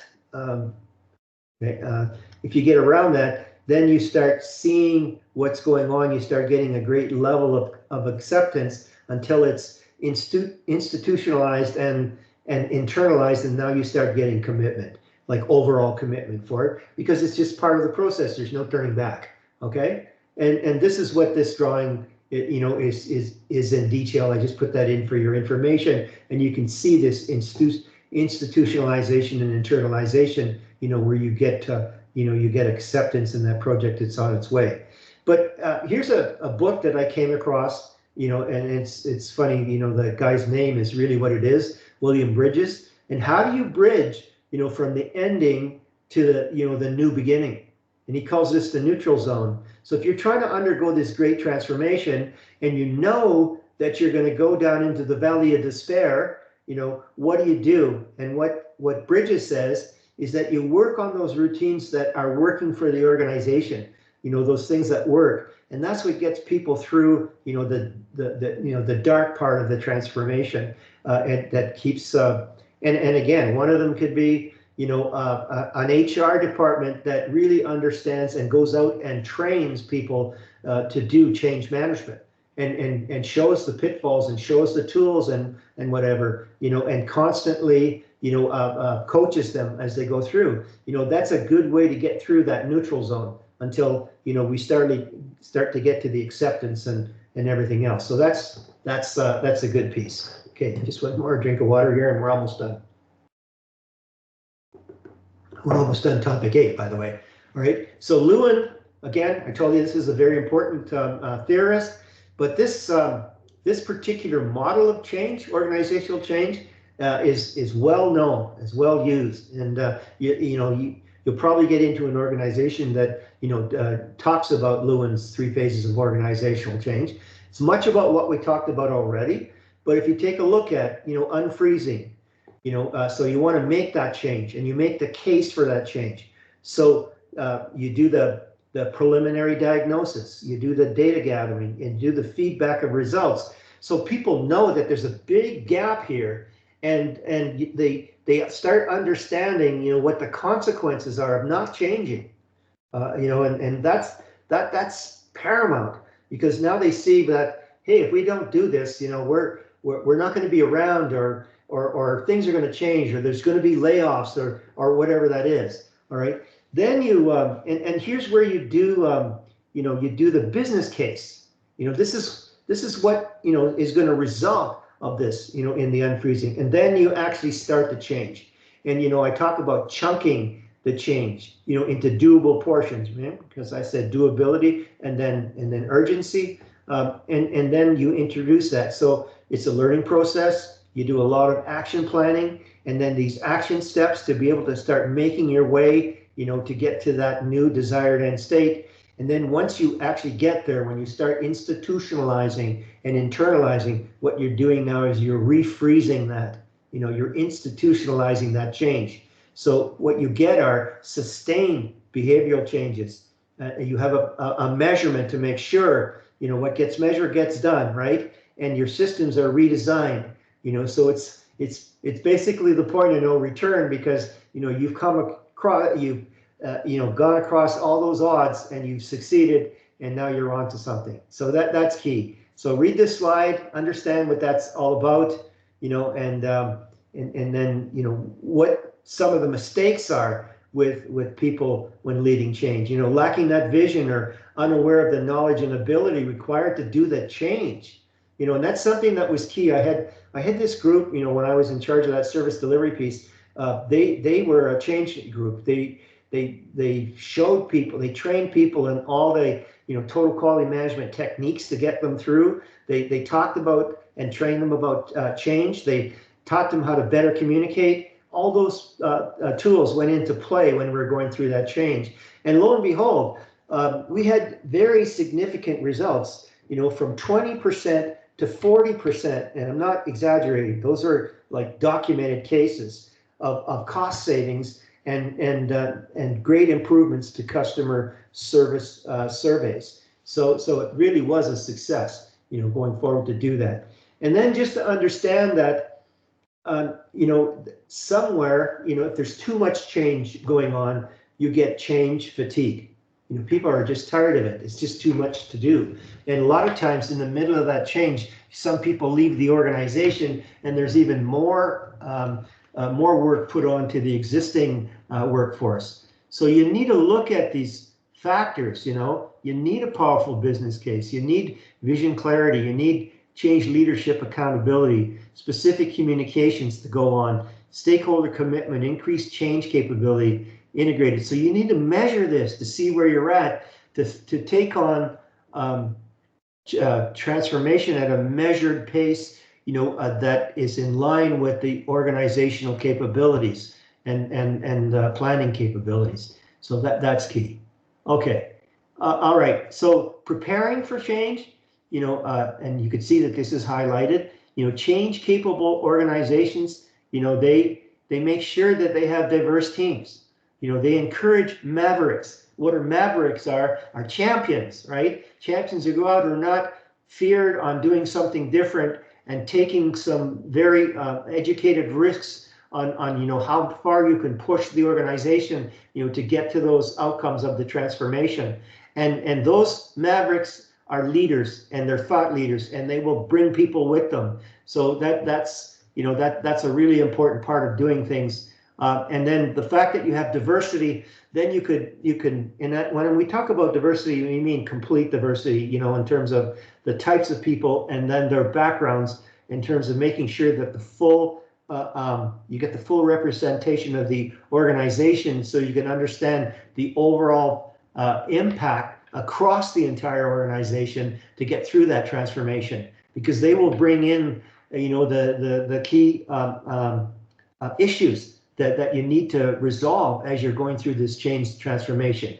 And then there's other things. Sometimes you have to shelter breakthroughs. And what does that mean?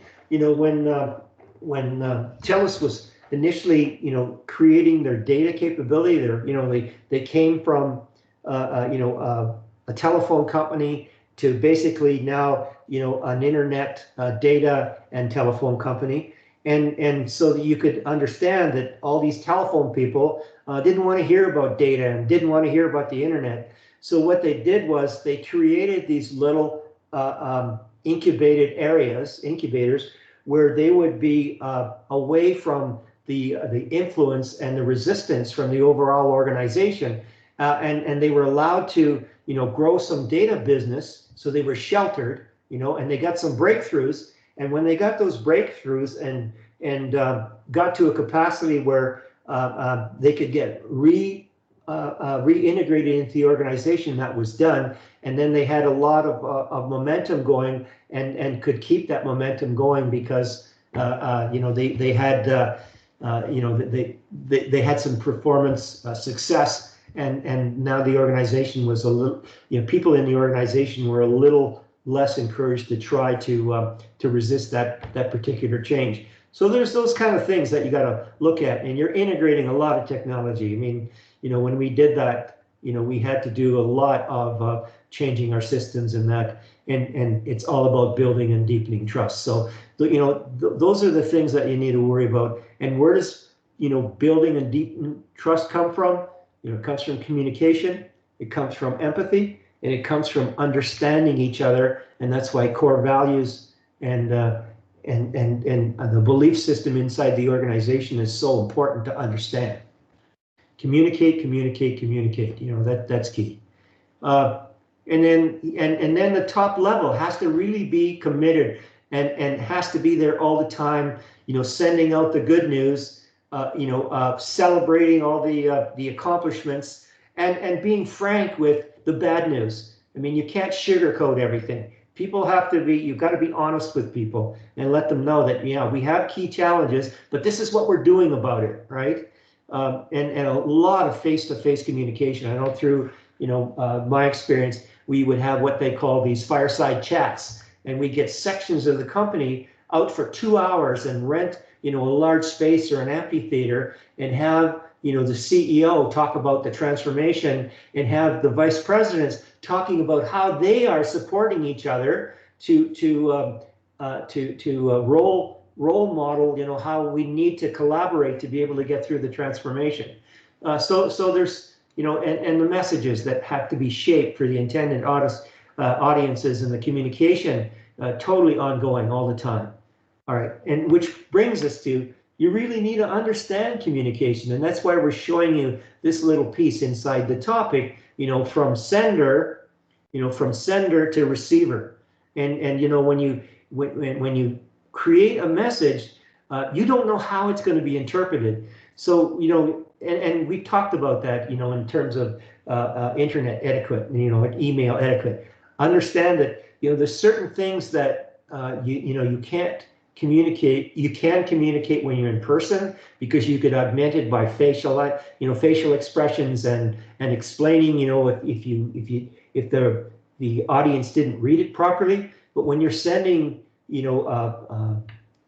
digital information, you got to be really cognizant of how that's going to be interpreted, and you don't know how that's going to be interpreted. So you're encoding that message. You're designing it a certain way, and then you select the best channel to get it out there, because sometimes it just might be a blast of an announcement, or others it might be specific emails looking for feedback, or it may be on a social app, that's maybe inside the organization, and then people decode that message. And then they should, get back to you. Every message, should have some feedback, so that that you're doing the right thing. And here's the key, and you can see this is highlighted, is that especially, if there's a barrier emotion, just think of it, so say I'm on the, I'm on the highway coming into the college, and my car gets schmucked, I get back-ended. So I'm in a really bad way. In terms of frustrated, my car had to be towed away. I'm late for my lectures. I'm back in my office, and then I get an email, that I interpret that, I'm not doing enough for the administration of the college. Well, I might interpret that way because I'm upset, right? So you gotta understand that emotions is a really big barrier, and people react to negatively to a message, when you're upset, especially you might interpret it differently. So that's one key thing about understanding this piece, and communication being such a foundational component of transformation, and using change management or change and its techniques, it becomes very important. So that's why it's true. It's really important. And here's another piece, is that, appreciative inquiry. This is a technique, and the only way that I can really explain this in a hurry is that you have the glass is half full. It's not half empty, and so you talk about what are you doing right?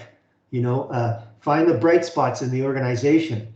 And then how do you bring that through? So here's the definition that you should understand.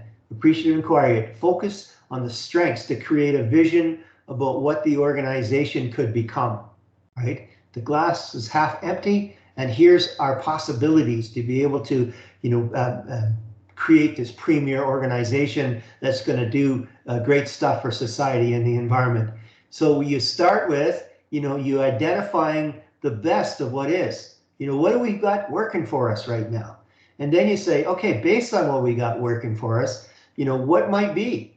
And then you design that, saying, okay, this is what should be, if that, there's where we want to go. And then you develop the objectives of what will be. So that's the creating a shared vision for change in terms of using appreciative inquiry.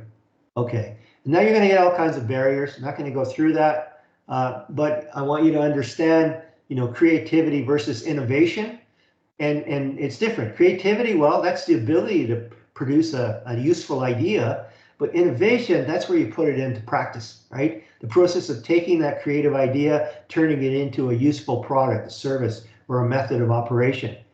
So it's the forerunner of innovation. It's, you need that creative force to create something really special or insightful, and then you put it into play with innovation, right? And then just understand, and this came right out of your slides here in terms of the topic 8 slide deck, in the creative process, well, what do? Well, you prepare, and then you incubate, meaning, you let that happen under controlled conditions.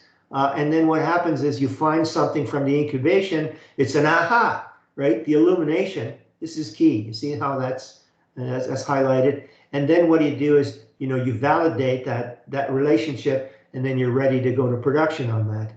Okay, so that's where that is. I talked about topic 8, and you have to answer these questions. This is the next thing. So, this gives you an idea of what types of diversity they are. So knowing what these are and these definitions, answer these questions.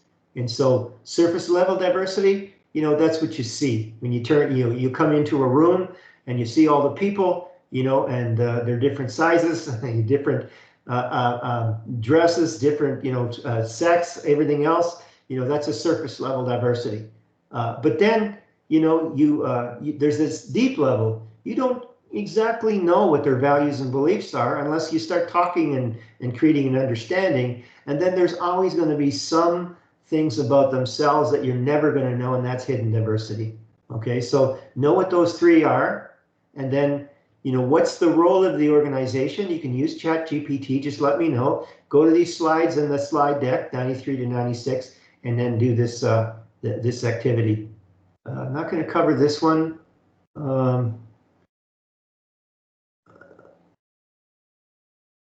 Okay, just this piece here is levels of culture. It's kind of mimics what we just talked about, in terms of diversity, but you can see that, here's observable culture. Oh, you go into someone's home and you'll see, well, they have a small table, means that, well, they probably have a small family. There's pictures of the mountains. Well, they probably like the mountains. So those are the behaviors and the rituals and the thing, that'll give you a sense of their culture. All right. But then you don't really know, what they're like until you start understanding what their values and slogans are, when you're talking to them. And then there's, these deeply held beliefs that are kind of hidden, and you don't see these until you start really getting into it. So you need to understand that, and you need to understand these four types of culture. So a clan culture, that's employee-focused culture valuing flexibility, not stability, right? So that, it's very accommodating, and it's mainly, there's elders in that culture that drive behaviors by expectations. There's the adhocracy culture.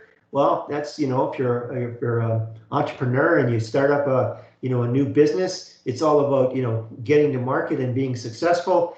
And it's all, whatever it takes, right? Adhocracy is just what it means. It's a mix of activities, and whatever works, you throw enough mud on the wall, you're going to get success. So it's a risk-taking culture. And then a market culture, very competitive. I think back on my experience, PepsiCo is a very driven market culture. It's, really calculating in terms of how can it stay on top, apart from, what Coca-Cola is doing and everything else. And then a hierarchy culture, structured, valuing stability and effectiveness. So, no secret why the military is a hierarchy culture. No secret why the police service or the fire service. Why? There's a lot at stake. It has to be stable. There's a lot at risk. So those are the competing values framework that you should understand. And then go through this slide, and you can see right away the clan. Well, it's all about collaboration. The adhocracy, it's all about getting stuff done, creating. The hierarchy, it's all about control. The market, it's all about competing. Okay, talked about that. Okay, and we're at the end of topic 8. All right, so we're going to take another little break, and I'm going to come back at 3 p.m. And then I'm going to take you through topic 9. Okay, and if you have any questions, put them on the board, and we'll go from there. And thank you for people for admitting people into the from the lobby, because sometimes I don't see them come in, and for some reason, if I admit people from the lobby, sometimes I go mute and I don't know it. And thank you for letting me know that I've gone mute whenever I do, and as soon as you can, and that helps, because we do have a recording going on, and then I have to kind of redress what we've lost. So it all works that way. So thank you, and I'll be back in 6 minutes.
Okay, I'm back.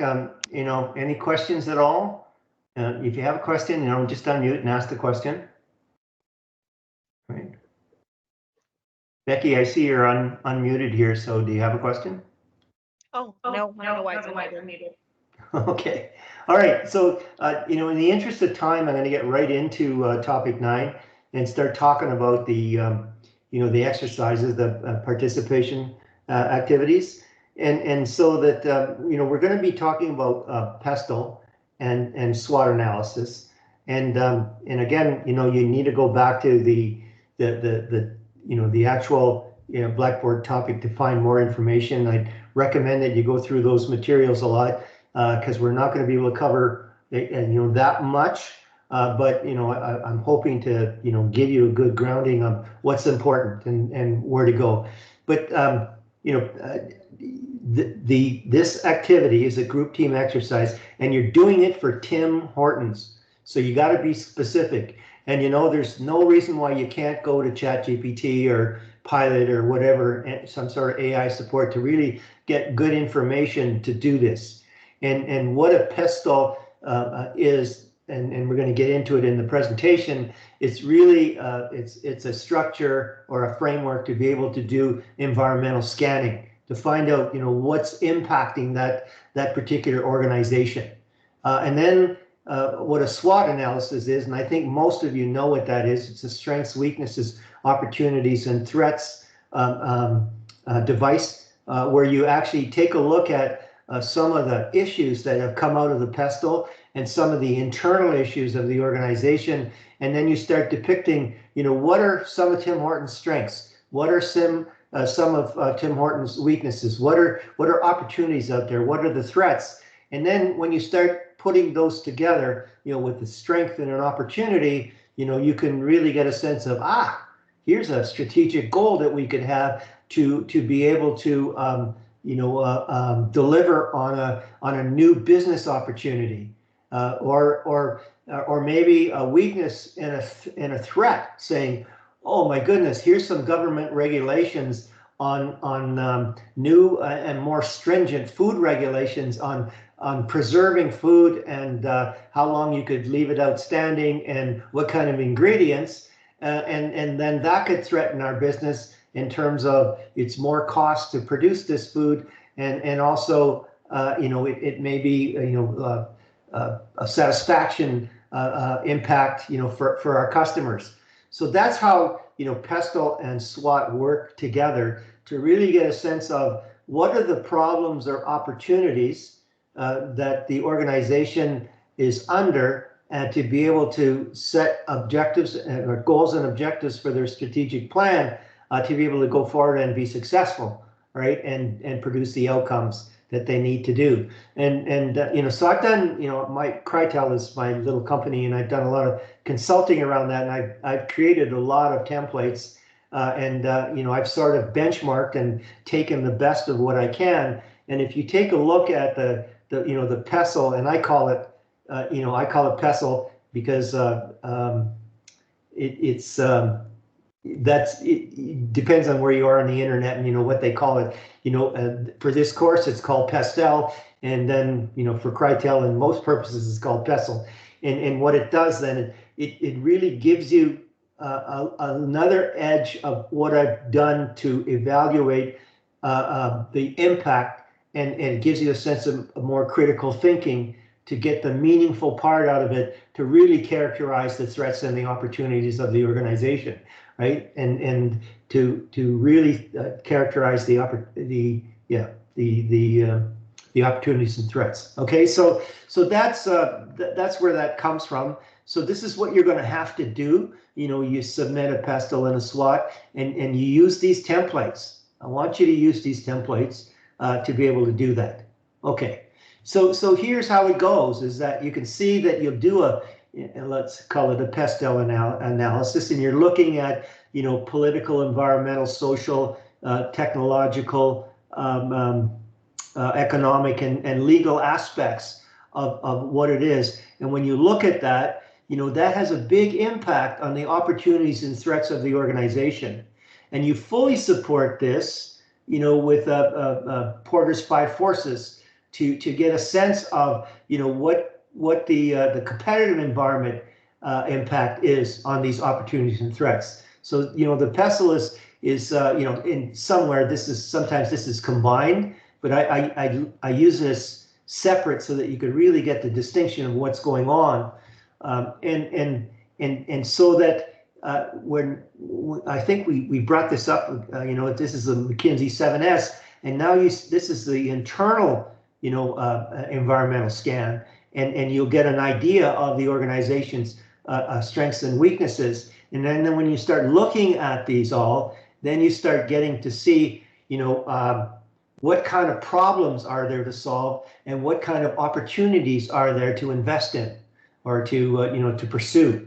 And that's, you know, that's how you get to the outcomes of your strategic plan, where you're creating goals and objectives and initiatives to be able to, you know, get to satisfy your vision.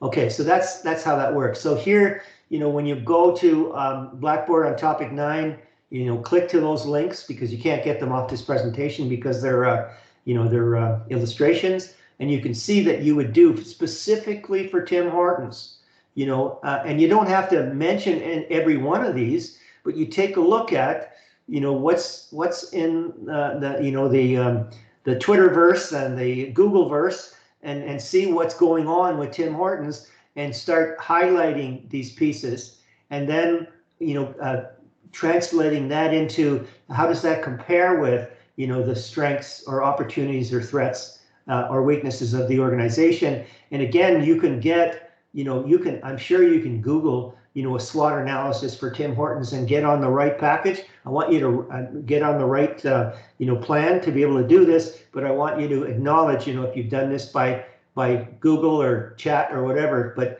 it's the exercise, it's to do it, right? And then here's just the separate view again. From an internal point of view, this is the McKinsey 7S model, where you're looking at, well, what is the strategy for Tim Hortons? You know, how are they structured? You know, what kind of systems do they use? What's their culture like in terms of shared values? What kind of management styles do they have? You know, what kind of staff do they hire? And then what kind of skills do they have that gives them competitive advantage? That would be an internal scan. And that's where you start characterizing the strengths, opportunities, and threats. And then from an external scan, you'd look at PESTLE, which I just described. So you're looking at political, economic, social, technological, environmental, legal, and those pieces go in with, you know, take a look at the competitive landscape through Porter's 5 Forces model in terms of, you know, threats of new entrants and threats of substitutes. You know, a substitute for Tim Hortons donuts would be pizza or a hamburger, right? And bargaining power of the buyers, bargaining power of the suppliers. So that's how this all comes together.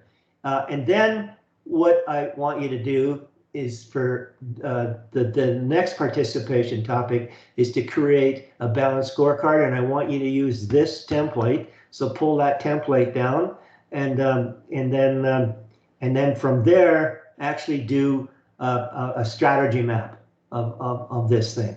All right, and you know what this strategy map is that it shows the connection of the goals that you created for this balanced scorecard, and I believe I covered this already. So you know you'll have goals and objectives for customer related or financial or internal business processes. But if you stay at the goal level, and then you show how they're interdependent, because everything builds on itself. And remember, I call this, you know, we call this learning and growth initially, but really this is, you know, organizational capacity, and then what we're doing here is that, you know, we work from, you know, the internal capacity to the internal processes, you know, to the customer, and then to the financials, and you got to show the interdependencies of these goals. All right, so show the interconnections amongst those goals. All right, so why do we need a strategic plan? You can see there's a lot of highlighting on this slide. All right, and the thing is that a company that has a competitive advantage, all right, performs better financially. And how does this work? You know, we develop, we deploy, and then we decline. You know, that's how that works. You know, because we deploy, and then what happens is we may be very successful, and then according, yeah. Sorry to disturb you. Before you move forward, can I ask a question in the activity 9B? Yeah, 9B. Can Nine. we use Yeah, go ahead. 9B? Yeah. Can we use the scorecard that we created last for the cupcake or the previous one, the earlier one? I forgot about it. But it's because we did a balanced scorecard for cupcake. Yeah, Do so we- you can use can we that use that? template. Yeah, you use that template, and now you just recreate it for Tim Hortons. Okay. Okay. Yeah. Okay. And Thank you. that's the, and thanks for that question, Rochelle, because what I keep on saying, that these participation activities are building blocks, right? So you use that building block to do an assignment, and that assignment is a sorry, you use that building block to do a participation activity, and then that's knowledge and a template now that you can use in an assignment, right? So that's the whole idea. Thanks for that question. I appreciate that. Okay. All clear, sir. Thank you. Okay, so that's where that is. And again, this is key. You can see this is really highlighted. Where does that, we develop, we deploy, we decline. And what I was saying was, we deploy. So what happens, let's say that Tim Hortons puts out, well, they're putting out, let's say a Taiwan dish, all right? And it's an ultimate success, right? So what's going to happen is you're going to get new entrants into the fast food that's saying, boy, Taiwan food in North America is a big deal. Let's get into it. So naturally what happens is they start losing market share, and it declines. Or, they get so many customers that want Taiwan food, and they saturate so that there's no more growth. So it goes into decline.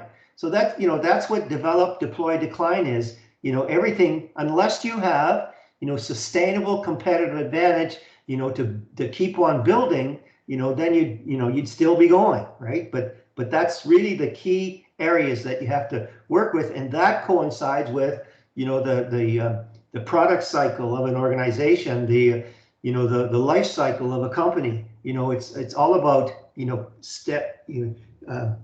starting up and then being at the peak, and then having to deal with things like that. And we're going to get into the Boston Consulting Group 4x4 matrix and or 2x2 matrix, and that's it's going to build on that. But again, you go back and take a look at what they're talking about here is Michael Porter's generic strategies: cost leadership, differentiation. All right. And so that, that's one part of knowing, that building your strategy. And then there's other marketing things like first mover advantage, time-based advantage, technology advantage, and strategic alliances. So there's various components of developing, a strategic plan, and employees can get the bigger picture. And it's so important. I keep on talking about this. It has to be a shared vision. Okay. So all managers plan in some way. You can see this is highlighted. You should know that all managers plan in some way. You can see right from the start.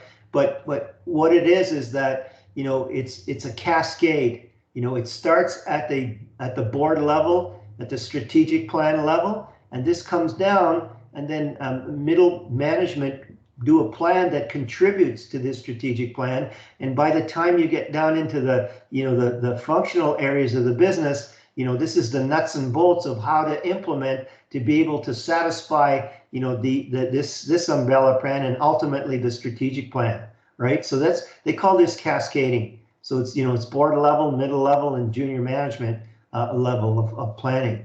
And you can see here, we talked about the levels of managers, right? So the top level managers, they're all about setting up strategic plans. The middle managers, they break down these plans that support the strategic plan into technical plans. And then the low level managers create operational plans. So what the message is, these plans differ in breadth, this is wide scope, right? It covers the whole company. Time, right? So this might be, a 2 to 5 year plan, because sometimes it takes a while to set up like divisional type initiatives. And this one here is mainly a 12-month plan, right? That in an operational plan. And this is connected directly to the, the organization department budgets, right? So plans differ in breadth, in time frame, and specificity. So here you're really getting into the nuts and bolts of you're really getting into the what sells, at the end of the day, and what deals with customers. Up here, you're talking about stakeholders, and you're talking about overreaching, meeting government requirements and global trading and everything else on this part, in strategic plans. So the key point that I'd like to connect, and through my experience, I've been doing this for 30 years, is that strategic planning is all about interdependencies, how they're all, connected together. And the thing is, with interdependencies, what that means is, I keep talking about, you should understand systems thinking. Well, because it's all about patterns. It's about how this, if you change one thing here, what happens over here, right? And you need to really understand that in strategic analysis. And the thing is that, organizations are made up of input, process, output, feedback, environment, and you need to start to focus on the external forces here of what's could be impacting your business. And you focus on the nature of the relationships between the various parts of the system, all right? All those interdependencies. And if you understand your key interdependencies, then you will have a very strong, focused plan, that will be successful, right? And it's all about critical thinking. And that's why I've been, just talking about critical thinking the whole duration of this course, is because critical thinking, gives you that's why it matters. This is why it's important. This is how it gets done, productively and effectively. This is the impact that it has on our customers, our stakeholders, our whatever. So that's why a systems approach is really important. Okay, again, look at, I'm showing you this again. It must be important. Strategic planning is all about creating competitive advantage. And when you develop it, you deploy it, and then it declines. And that's why, in my mind, we talk about sustainable competitive advantage. We're going to be talking about how to do that, but it's almost an oxymoron, because as soon as you get that advantage, it's being chipped away by your competition, or by a new regulation, or something, a change in the market, or a preference of the customers, so that you can anticipate this decline. And now how do you get beyond that decline and counteract it, right?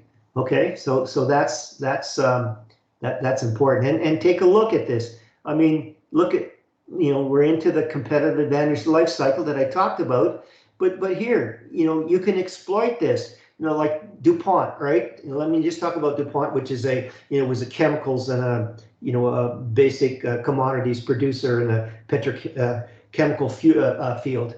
And the thing is, they would come up with a new development, all right? Well, what would they do is, they knew that they were the only producers of that new development and had value. So what would they do? They'd charge premium prices for it, all right? And then all of a sudden, new entrants would come in, or there'd be substitutes that would come in, and that would start to decline. So what would they do? Then they'd start introducing commodity pricing. Here's where they made their economic rent, all right? They made a lot of money here to pay for all the research and development, but they knew at some point in time, when it was in a decline, that they'd have to drop prices, and stay in the market and keep other entrants out, right? So that's what that's all about.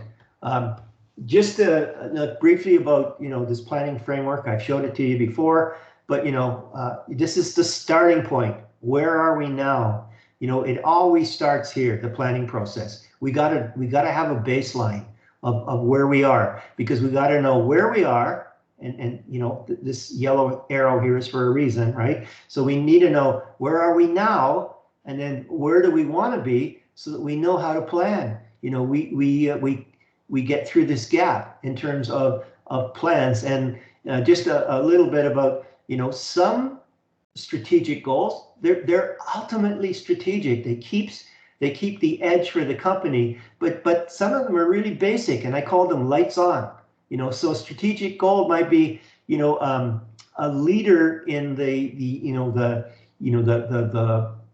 raw materials production for our facilities. It's, you know, just basic stuff. It's not esoteric, you know, it's not some special thing, but it's what keeps the edge for the company. And then there's stretch goals where, okay, yeah, we want to get into a new business here, or we want to go global or whatever, right? So you got to understand that there's lights on and there's stretch goals that you come into the fact. Okay, that's all I'm going to talk about that, you know, but it needs to be driven. You know, the strategic plan needs to align with the organization mission. What values do we have? You know, what's important to our customers and what business are we in? The vision, what's the desired end state of where we're going? And then the value, what's our value proposition? How do we bring, no, sorry, I got a little bit carried away here. The corporate values, you know, the shared beliefs, you know, and I've been through that. But what I found that's really important is that these are all, you know, staying in the game, but really to make a difference, you really need to understand what is your value proposition. What are you offering as value to your customers? And this is a little a piece I've come across with Tracy and Wiersema, is that, you know, this was value production, and so, you know, what are you going to focus in on providing value to customer? Are you going to be a product leader? Are you going to be, you know, knowing that whatever you produce is you know, in terms of operational excellence? Or, you know, are you just going to overwhelm the customer or kill the customer with kindness with customer intimacy? You know, you're really tight with the customer. What Wiersema and Tracy say is that you can't do all three, you know, at high levels, because you don't have the capacity. It's all about, you know, scarcity. You pick one, and then you remain at the level of the competition on the other two. That's the way you do it. But why I'm telling you all this is because by picking one, you've already introduced part of your strategy. You set the tone for your strategy. You know, you're gonna introduce operational excellence. Well, in your strategy, it means that you're going after, you know, a customer base that really, you know, knows that they're going to get great value and good quality out of your operational excellence. So you've already sort of intonated what kind of strategy you're going to develop. And oh, by the way, a lot of small businesses and some medium sized businesses don't even have a business model. I found that through my consulting. And the thing is that if you have a value proposition, you know what your strategy is, and you understand your business model, that's really what gives you, you know, it builds competitive advantage. And after that, it's all execution after that. Like these are execution things. These are context, you know, pieces. Okay, so strategic management, you know, and again, some highlighting, you're formulating, implementing, and evaluating cross-functional decisions that enable the organization to achieve its objectives. And again, you're always exploiting the power of alignment. You know, these cross-functional decisions are making sure that everybody's going, you know, in the right direction, right? And that allows you to build and implement a strategic plan, you know, communicating what that direction is and how will the organization achieve competitive advantage, right? Through this cross-functional approach. This is just an advertisement. This is one of the best strategic planning softwares I've ever come across, and it's out of Australia. It's called Cascade Strategy. It will not only allow you to give you, you know, a real-time view of where your strategic plan is. It's a way to place information and share information across your organization, and it actually trains you as well to do better strategic planning. And that's something, you know, if you get into that business, you know, have a look at this particular software. But you know, we're following a strategic management model. You know, it looks at the environment, and again, internal and external. And then, you start, defining your domain. Where are you going to, where's your market footprint going to be? Who's going to be your key, your ideal customers? And then, what are you going to do competitively? When you look at Porter's 5 Forces model to be able to do that. What is your mission statement? What's the nature of your business? What kind of customers? What's your value system to accomplish? Why are you bringing this? And then you take a look at the strengths and the weaknesses. So, okay, so this is the pestle. This is the SWOT analysis. And then, that's the route to be able to determine what your long-term objectives are, all right? And this is a reiteration, all right? So technically, a strategic plan could cover, the Japanese do it, could cover 50 years. And you say, well, what good is a 50-year plan? You don't know what's going to happen. Well, you review it every year, right? You review your strategic plan every year, and you test all your assumptions, and you recalibrate. And then maybe some conditions have changed. So that's what that's all about. So again, when I'm going through this, I always talk about the strategic house. So, you've got your mission and your vision that drives your organization. You understand what's critically required to be successful, and you break that down into focus areas. And these are focus areas is really the breakdown of your vision, and then your values. Your values are the underpinning of how you'll shape the behaviors to be able to undergo these focus areas. And again, they're just chunks of your vision, and each focus area will have certain goals and objectives. But here, again, some highlighting. Evaluate the current performance. That's the first step. It's all about creating a baseline, right? Then you conduct the environmental scan, and then you project future trends, and then you do this SWOT, and then from there you can determine the goals and the strategies. And again, what gets measured gets done, and this is where we introduce KPIs and the balanced scorecard. Okay. All right. So you can see again, evaluate current performance. That's the starting point. Am I telling you something here? I'm repeating. All right. And then here you can see you scan the external environment. That's when you're doing the PESTLE and the 5 Forces model. Here you're scanning the internal environment. You're using the McKinsey framework. And then, you're looking at doing the SWOT. You're assessing the opportunities and threats of the environment. You're assessing the strengths and weaknesses of the organization. And that comes together, guided by your mission, vision, and goals to generate, the best strategic alternatives in terms of goals and objectives. So that's what that looks like. And over a timeline, you can see that this assessment I call a situation analysis. What's the situation? Then all these happen to set up the strategy formulation, and then it's all into the implementation. And oh, by the way, this is where most organizations fail. They don't execute properly. And it's all about what gets measured gets done. And if you set this up right, and if you have the appropriate number of goals, then you're not diluted, and you can actually meet excellence in many of the goals that you set yourself to do.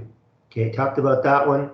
I just talked to you about this is at the head to really give a sense of how plans are done. This is the cascading, and again, you cascade goals. So you'll have a company goal at the strategic plan level, and then that will manifest itself into department goals that will satisfy the company goals. And then there may be some project goals, that there are certain projects to achieve some of the department goals. So, it's all about cascading.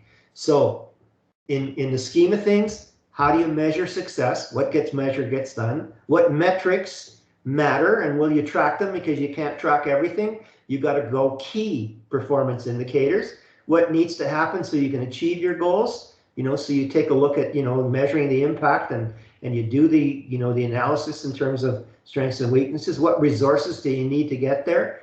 When will actions happen to help you achieve your goals? You look at that timeline. When will each activity take place, and who will do it? When do you need to meet specific milestones? So that's what strategic planning is all about. Here's all the benefits. I want you to read this. We're kind of running out of time, so I'm going to kind of go through this fairly quickly. but little limitations. Taking on a strategic plan is very resource intensive. There's no doubt about it. But the thing is, it's better to do some of it. And it can be done in smaller organizations. You know, I've worked the whole gambit, you know, from nonprofit to, you know, the board level of TELUS, you know, doing strategic planning. So there's ways of doing a certain amount of it, you know, but when you get to the TELUS level, you got a lot of studies that you do, and you got to do a lot of research because there's a lot at stake. The process can be very complex. Success is not guaranteed, especially, you know, if the execution requirements is not really understood. And how does it be successful? It's all about alignment, right? The buy-in, continued commitment, resource allocation, and then, you know, the alignment piece, right? So here's, you know, the PESTLE, we talked about this. So those are the key components. And you can see the breakdown, you know, so in political, you look at foreign trade or trade law. And the thing is, it's what's, you know, what you have is you have a unique business. So you do the PESTLE based on, you know, what are your unique business requirements? It's in your particular industry. So you look at what the industry is, and then you start going out and you start looking at your overall markets, and you take a look at what countries you're in or what country you're in, take a look at all the government aspects of the impact that they have on your business, and voila, you know, after you've gone through the social and technological, environmental, and the legal aspects and the economic, then you really get a good picture of what's impacting your business. Now here's my template, and what I've done here is I've shown you a list of possibilities.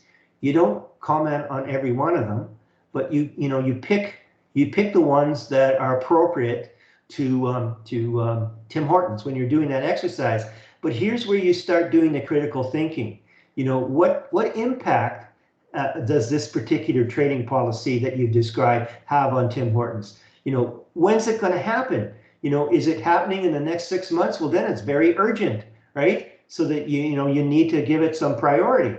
You know, what type is it? Well, it's negative. Well, it could cost the organization a lot of money.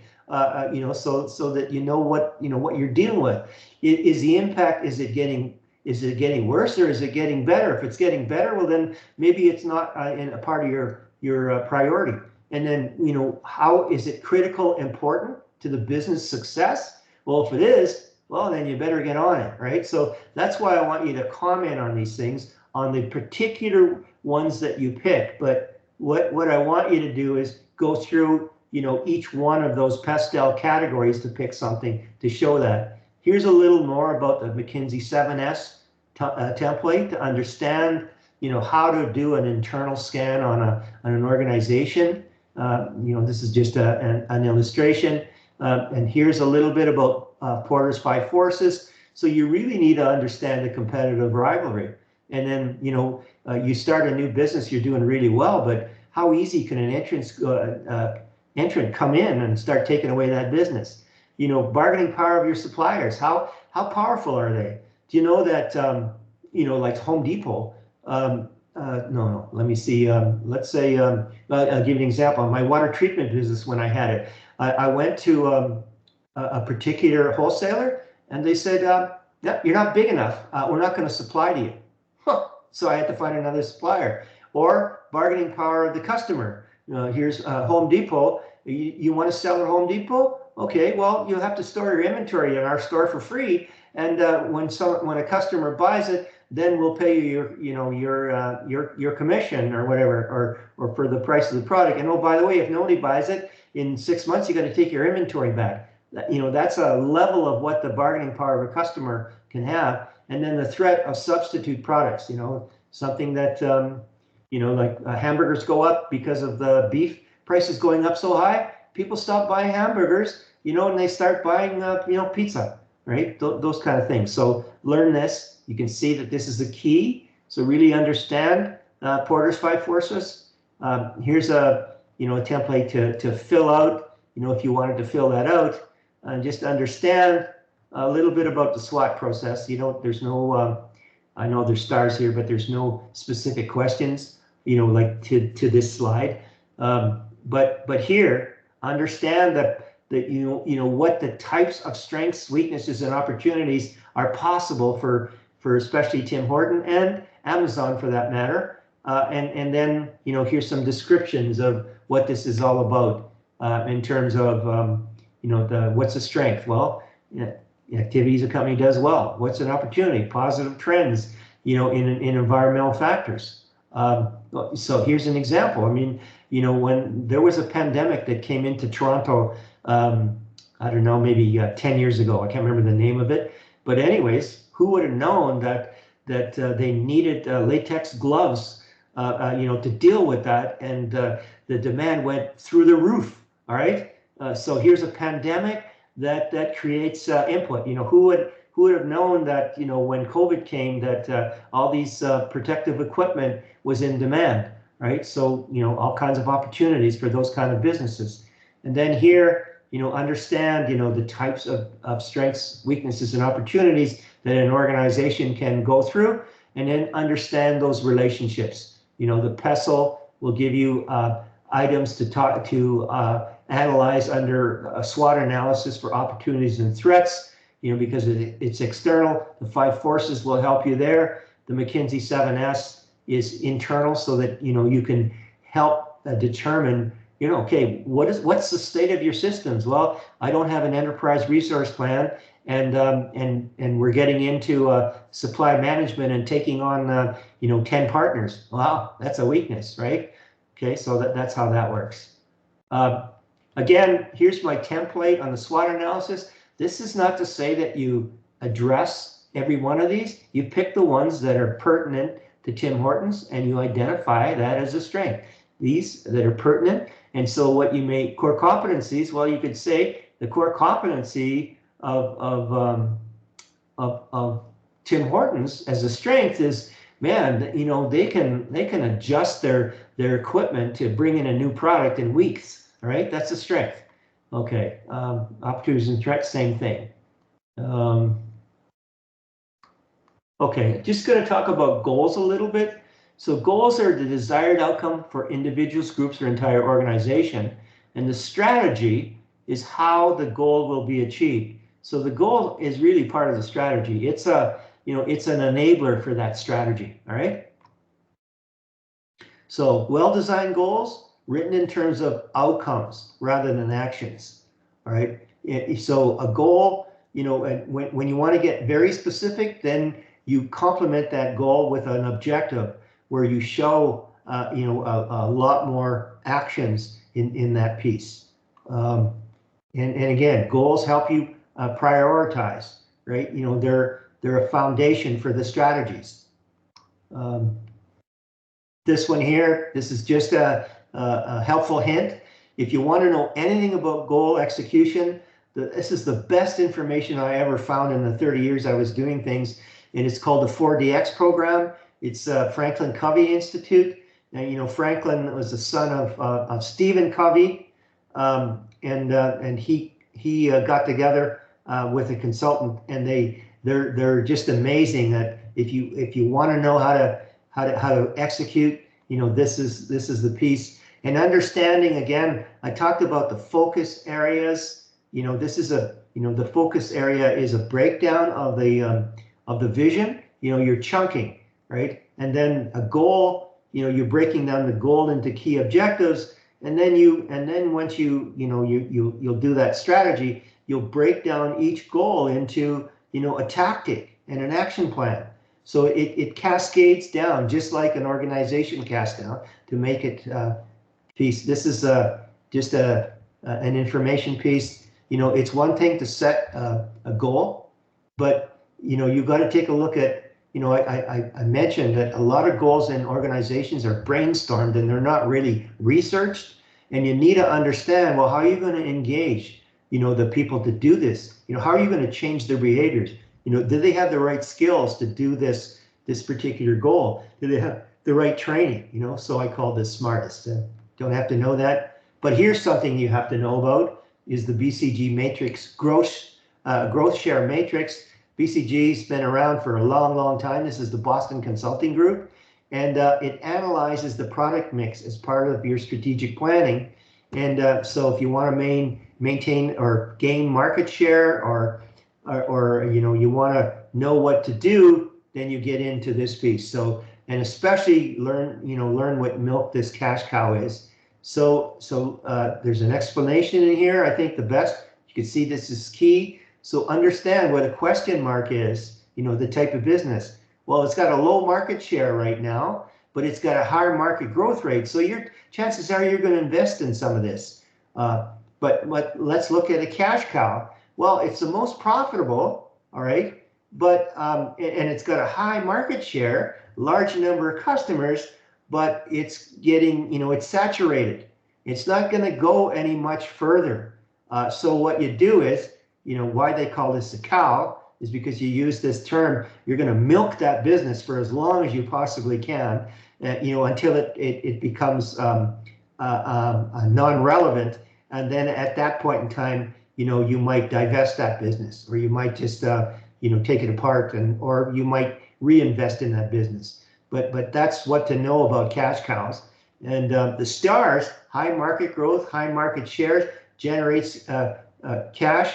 You're gonna spend, you're gonna spend a lot of money in this star because it's a winning product. And then the dogs, this is it's going out the door. Low market share, operates slowly, very low cash, so you'll probably divest from this or just discontinue it. Yeah, okay, go from there. And then here's an article, really good article. I'd suggest that you read it. And then understand, the strategic planning scheme of things. It goes from broad down to specific. And you can see that the goals will set the strategies that will underpin the objectives. So the goals are a little broader than the actual strategies. And you can see how this cascades again from goals to organizational strategies to functional strategies going through. And then understand that there are 3 levels of strategy. The corporate strategy, that's where, are we going to go international? Are we going to go global? The business strategy, well, here, these are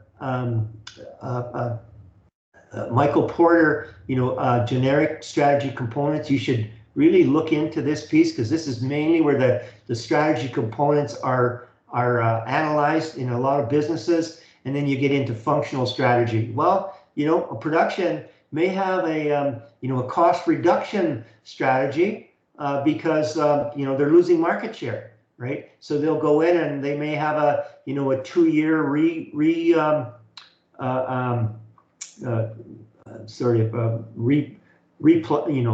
what's the word? Redoing their machines to get more efficient, or computer control to cut labor costs or whatever. So that's where you get on this functional strategy. Here's something to know as well around corporate strategy. There's different types of corporate strategy. There's the growth strategy. This is how we're going to grow our business. We're going to go transnational. There's a stability strategy. Here's how we're going to just keep things stable to make sure that it's steady as she goes. And then a retention strategy. So let's go into that. And you should know a little bit about growth strategies.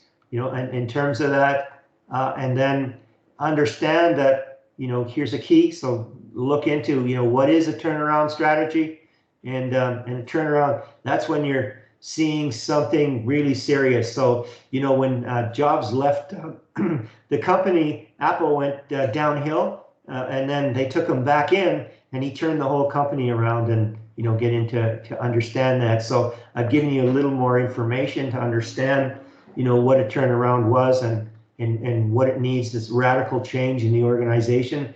Here's my hero, and understand, Michael Porter's generic strategy, and understand the advantages, the pros and cons of,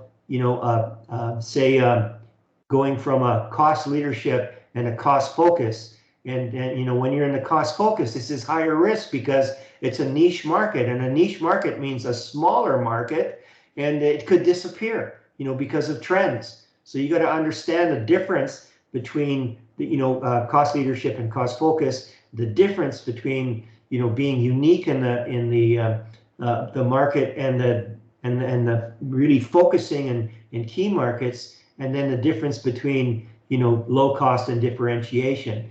And so that's the piece. So here you get into a little bit more information, and so you've got some arrows here, which is telling you better understand the trade-offs between focus, you know, in this category and this category. Okay, so here I've given you some things to look at in terms of you know, focusing on what you need to know.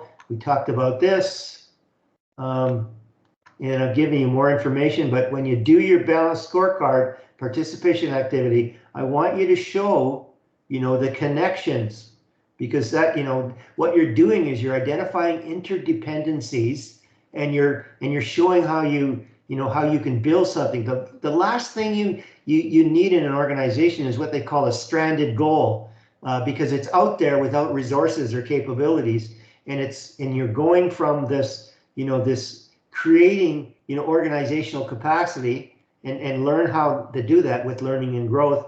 You can get a definition of what learning and growth actually means, and then, you know, how. And this was let me see, I think this was an example I actually did for some organization.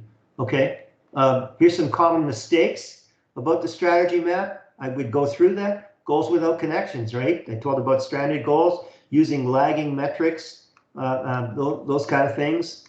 And then, so for 9A, you're going to do the PESTEL and the SWOT. For the 9B, you're going to do the balanced scorecard, and then learn a little bit about, you know, managing by objectives. This is sort of a, you know, a legacy approach. This has been around a long time, but what you need to know, what's key, is that it's jointly set between employees and their managers, right? It's a you know, it's a negotiation, and it's a collaboration to make sure that the employees are aligned with the overall goals of the organization, because this cascades down. The CEO, you know, does MBO with his direct reports or her direct reports, and then those direct reports that are executives, you know, do MBO with their direct reports. It goes all the way down the organization, you know, and that's how you get you know, the really, you know, connection in getting to the outcomes. All right, and again, you know, this arrow saying it's, you know, this is a key attribute: jointly set employee objectives. Here's this, you know, yeah, advertisement for Switch. I'm really big on this. Understand that it's just for information. Here's how you cascade strategic choices, and we're at the end of this. Oh, you know, the rest is just to help you out. So you know, I've given you the areas where you need to focus on to get further information. And again, this is test 3. You know, it's not test 2. So, you know, you're just going to be looking at 5, 6, 7, 8, and then on the 4th of, is it the 4th? Yeah, the 4th, you're gonna start that test, and it'll go on into the 5th. And the instructions have been mailed out, and it's on announcements on Blackboard. Okay, and then if you have any key questions, just keep them coming in. And again, use my RDP email. Don't, you know, if you can help it, don't send me an email through Blackboard, because I just don't respond fast enough, because I'm always on my smartphone, and then I'm only on Blackboard when I'm marking or when I have to go in and check something or I'm preparing. So chances are there'll be a little more delay in getting back to you. So I prefer you to go to my RDP email. Okay? And we'll leave it at that and go from there. I'm just going to stop the recording here.